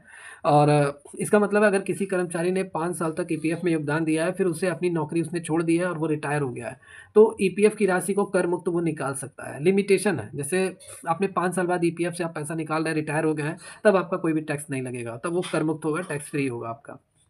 फिर यहाँ पे कह रहा है कि आर टैक्स रिफंड्स टैक्सेबल। जो टैक्स रिफंड आपको मिलता है वो टैक्सेबल है कि नहीं है? जैसे आपने मान लेते हैं 1 लाख रुपये आपने टैक्स पे कर दिया, 1 लाख रुपये आपने टैक्स पे कर दिया गवर्नमेंट ऑफ इंडिया को, और आपकी टैक्स लाइबिलिटी ओनली 70,000 की बनी है। ठीक है? तो जाहिर सी बात है आप 30,000 ज़्यादा गवर्नमेंट को आपने दे दिया, गवर्नमेंट ने 30,000 आपको वापस कर दिया। अब ये 30,000 जो आपको मिला है तो क्या आपकी इनकम में अगले साल जोड़ी जाएगी टैक्स, मतलब ये रिफंडेबल इनकम पे टैक्स लगेगा? तो नहीं लगेगा। ये 30,000 आपका टैक्स फ्री रहेगा। लेकिन अगर इस 30,000 को आप बैंक में जमा करके ब्याज कमाते हैं तो उस पे टैक्स आपको देना पड़ेगा। ठीक है? तो रिफंडेबल ये कर योग्य नहीं होते हैं। ठीक है? रिफंड प्राप्त ब्याज लागू कर स्लैब के अनुसार कर योग्य होता है। वही मैंने बोला, जो अगर आप बैंक में जमा करके इंटरेस्ट कमाते हैं उस पे टैक्स आपको देना पड़ेगा। टैक्स रिफंड क्या होता है? तो कर रिफंड जो आपका होता है ये कर योग्य नहीं होता है। जब किसी व्यक्ति या संस्था ने आयकर अधिक भुगतान कर दिया है तो आयकर विभाग उस राशि को वापस कर देता है और यह रिफंड आयकर के हिसाब से टैक्सेबल नहीं होता है, कर योग्य नहीं होता है।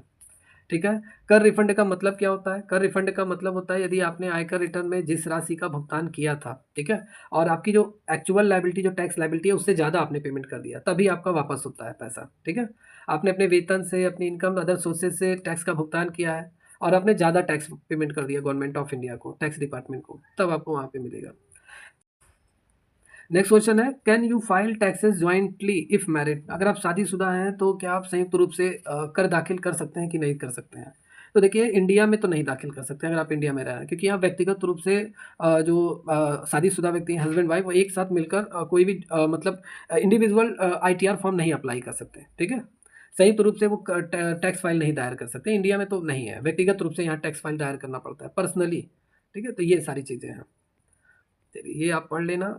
या चलिए नेक्स्ट क्वेश्चन कह रहा है कि क्या रिटायरमेंट फंड की निकासी पर कर लगता है? मतलब अगर आप रिटायरमेंट हो रहे हैं और रिटायरमेंट आप मतलब आप अपने जॉब से रिटायर हो रहे हैं और आपको जो फंड मिलता है, क्या उसकी निकासी पे कर लगता है कि नहीं कर लगता है, टैक्स लगता है कि नहीं लगता है? तो देखिए इसके लिए बहुत सारे इसमें लिमिटेशन है और यह फंड के प्रकार और निकासी पर निर्भर है। जैसे अगर आप 3 वर्ष के भीतर अगर किसी कंपनी में काम कर रहे हैं और 3 वर्ष के भीतर अगर आप रिटायर मान लेते हैं, या यहाँ पे 2024-25 के अनुसार आपके आयकर स्लैब के अनुसार लगाया जाता है 3 वर्षों के बाद 20%। ठीक है? सूचीकरण के बाद, या ईपीएफ की निकासी पर 5 साल की सेवा के बाद कर नहीं लगता है। यदि आपने कम सेवा में काम किया तो ब्याज कर लागू होगा। नेक्स्ट क्वेश्चन है कि रिश्तेदारों के बीच कर मुक्त उपहारों की कोई सीमा क्या है? तो ये मैंने डिस्कस कर लिया। अगर आपको अपने रिलेटिव से कोई भी उपहार मिलता है आपके बर्थडे पे, आपके शादी मतलब मैरिज पे, ठीक है? और अगर वो 50,000 तक का मिलता है तो वो टैक्स फ्री रहेगा, कोई टैक्स नहीं देना पड़ेगा, चाहे आपको कैश मिल रहा हो, नॉन कैश मिल रहा हो। लेकिन 50,000 से अधिक का अगर आपको उपहार मिलता है तो वो छूट नहीं उस पे मिलेगा और आपको टैक्स देना पड़ेगा। नेक्स्ट क्वेश्चन, लॉटरी जीतने पर कर का क्या प्रभाव पड़ता है? मतलब अगर आप कोई टैक्स इम्प्लीकेशन क्या होता है अगर आप कोई लॉटरी वगैरह जीतते हैं? तो लॉटरी की इनकम पे आपको 30% आपका टैक्स लगेगा, 30% टीडीएस ही कट जाएगा सीधा-सीधा, अगर आप लॉटरी वगैरह जीतते हैं, ठीक है? तो ये टैक्स ट्रीटमेंट है, 30% उस पे टैक्स लगता है आपकी लॉटरी की इनकम पे। तो लॉटरी जीतने पर जो कर का प्रभाव रहता है, यह भारत में कर योग्य होता है, टैक्सेबल होता है लॉटरी की इनकम। और लॉटरी जीतने पर प्राप्त राशि इनकम टैक्स लागू होता है उसपे, आयकर लागू होता है, या करदाता अपनी कुल आय में जोड़कर इस पर टैक्स पे करता है। जैसे देखिए, लॉटरी जीतने पर ये जो अमाउंट आपको मिलता है वो टैक्सेबल होता है और ये आपकी कुल आय में जोड़ा जाता है और 30% आयकर आपकी लॉटरी की इनकम पे लागू होता है। 30% टैक्स आपको देना पड़ता है, वो टीडीएस के थ्रू काट लिया जाता है कहीं पर भी आपको अगर लॉटरी वगैरह मिलता है। जैसे आपने लॉटरी खेला खेला ऑनलाइन और आपने जीत लिया आप 10 लाख रुपए, तो 30% मतलब आपको काट लिया जाएगा। आपको 10 लाख की जगह 7 लाख ही आपको मिलेगा, ठीक है? तो 30% आप टैक्स पे करेंगे, टीडीएस के तौर पे कट गया। अब गवर्नमेंट आपसे पूछेगी थोड़ी ना कि आप अगर मान लेते हैं यहाँ नहीं कटता, तो गवर्नमेंट आपसे जान थोड़ी ना पाती कि आप लॉटरी की इनकम भी आपने जीता, इसलिए गवर्नमेंट ऑलरेडी उसने ले लिया, क्योंकि कोई भी लॉटरी की इनकम पे टैक्स क्यों देना चाहेगा। चलिए, नेक्स्ट क्वेश्चन है, क्या पेशेवर कर आय से कटौती योग्य है? अगर आप अपने प्रोफेशन से इनकम कमाते हैं और उस पे क्या मतलब कर कटौती आपको मिलेगी कि नहीं मिलेगी, जो प्रोफेशन पे आप अपना टैक्स पे करते हैं। जैसे बहुत सारे डॉक्टर हैं, वकील हैं, चार्टर्ड अकाउंटेंट हैं, जिनसे प्रोफेशन टैक्स भी लिया जाता है। उनकी प्रोफेशन से जितनी भी इनकम वो जनरेट करते हैं, उनसे अलग एक टैक्स लिया जाता है। तो वो कटौती योग्य है कि नहीं है? तो वो कटौती योग्य है, ठीक है? और यह कर योग्य में कटौती है। जैसे भारत में एक प्रकार का राज्य स्तरीय टैक्स लगता है। जितने भी पेशेवर व्यक्ति हैं, प्रोफेशनल, जैसे डॉक्टर, वकील, चार्टर्ड अकाउंटेंट या अदर कर्मी जितने भी हैं, वो लोग टैक्स अपनी प्रोफेशन की इनकम पे टैक्स पे करते हैं। और ये कर कि कौन लेता है? राज्य सरकार लेती है, राज्य सरकार निर्धारित करती है और इसका दर अलग-अलग होता है, ठीक है? और ये कटौती है कि नहीं है? तो ये पूरी तरीके से आयकर कानून के तहत कटौती योग्य है। धारा 16 के तहत नौकरी से संबंधित कर के रूप में माना जाता है और इसे आपकी कुल आय में कटौती के रूप में लिया जा सकता है। इसका मतलब है पेशेवर कर आपके आय कर की गणना करते समय आपको डिडक्शन मिलता है। अगर आपने प्रोफेशनल टैक्स आपने ऑलरेडी पे कर रखा है, तो आपकी जो टोटल इनकम रहेगी उसमें से आपको कटौती मिलेगी। जितना आपने पे कर रखा है, आयकर लायबिलिटी आपकी कम हो जाएगी। चलिए, नेक्स्ट क्वेश्चन क्या है कि आयकर रिटर्न दाखिल करते समय कौन-सा फॉर्म उपयोग किया जाता है? कौन-सा फॉर्म अप्लाई किया जाता है? ये पूछा जा रहा है, उपयोग किया जाता है। आईटीआर फॉर्म अप्लाई करते समय। तो देखिए, आयकर रिटर्न दाखिल करते समय भारत में विभिन्न प्रकार के फॉर्म आपको भरने पड़ते हैं। जैसे आईटीआर फॉर्म 1, 2, 3, 4 किसको कौन-सा अप्लाई करना चाहिए? ये आपकी इनकम स्टेटस के आधार पे होता है। आपकी इनकम क्या है? उसी आधार पे। आपकी इनकम कहाँ से आपने कमाई है, उसी आधार पे आपको अप्लाई करना पड़ता है। तो इसका चुनाव अपनी आय की श्रेणी और अपनी स्थिति पर निर्भर है। जैसे आयकर विभाग ने विभिन्न तरह के रिटर्न फॉर्म बनाए हैं। ये जो आईटीआर आप अप्लाई करते हैं, इससे क्या होता है? आप अपनी इनकम को बताते हैं कि मैं इतनी इनकम कमा रहा हूँ अदर-अदर सोर्सेज़ से, इस जगह से मैं अपनी इनकम कमा रहा हूँ, इतने मेरे एक्सपेंसेस हैं, इतना मैंने डोनेट किया है, इतना मैंने इन्वेस्ट किया है, ठीक है? इतना मेरा मैंने टैक्स पे किया है। अब ज़्यादा टैक्स अगर आपने पे किया है तो रिफंड भी हो जाता है। ये सारी चीज़ें आप अपने आईटीआर फॉर्म में आप बताते हैं। सरकार को अपनी कमाई का खर्चों का पूरा ब्यौरा आप देते हैं, वही होता है आईटीआर फॉर्म, ठीक है? तो हर करदाता मतलब व्यक्ति, कंपनी, व्यवसाय के लिए अलग-अलग होता है। जैसे यहाँ पे अगर हम बात कर लें, तो आईटीआर फॉर्म 1 और 2 जो होता है, ये आयकर रिटर्न दाखिल करते समय सही फॉर्म और व्यवसाय पर निर्भर करता है। सामान्य कर्मचारियों के लिए आईटीआर फॉर्म 1 और 4 ये उनके लिए उपयुक्त होता है, ठीक है? और जितने भी पेशेवर व्यक्ति हैं, जो बिज़नेसमैन हैं, उन्हें ITR form 2, ITR form 3, ITR form 6 इन सब का चयन करना होता है। चलिए, नेक्स्ट क्वेश्चन है और लगभग 2 क्वेश्चन अब और आपके रह गए हैं, फिर ये यहाँ पे क्लास ओवर हो रही है।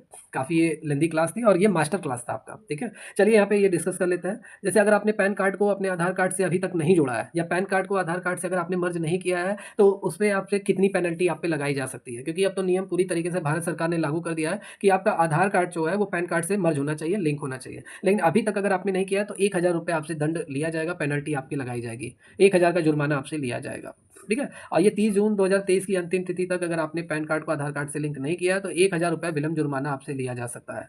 और आयकर वेबसाइट पर पैन आधार लिंक करने के लिए आपको ये जुर्माना भरना पड़ेगा आवेदन करने से पहले।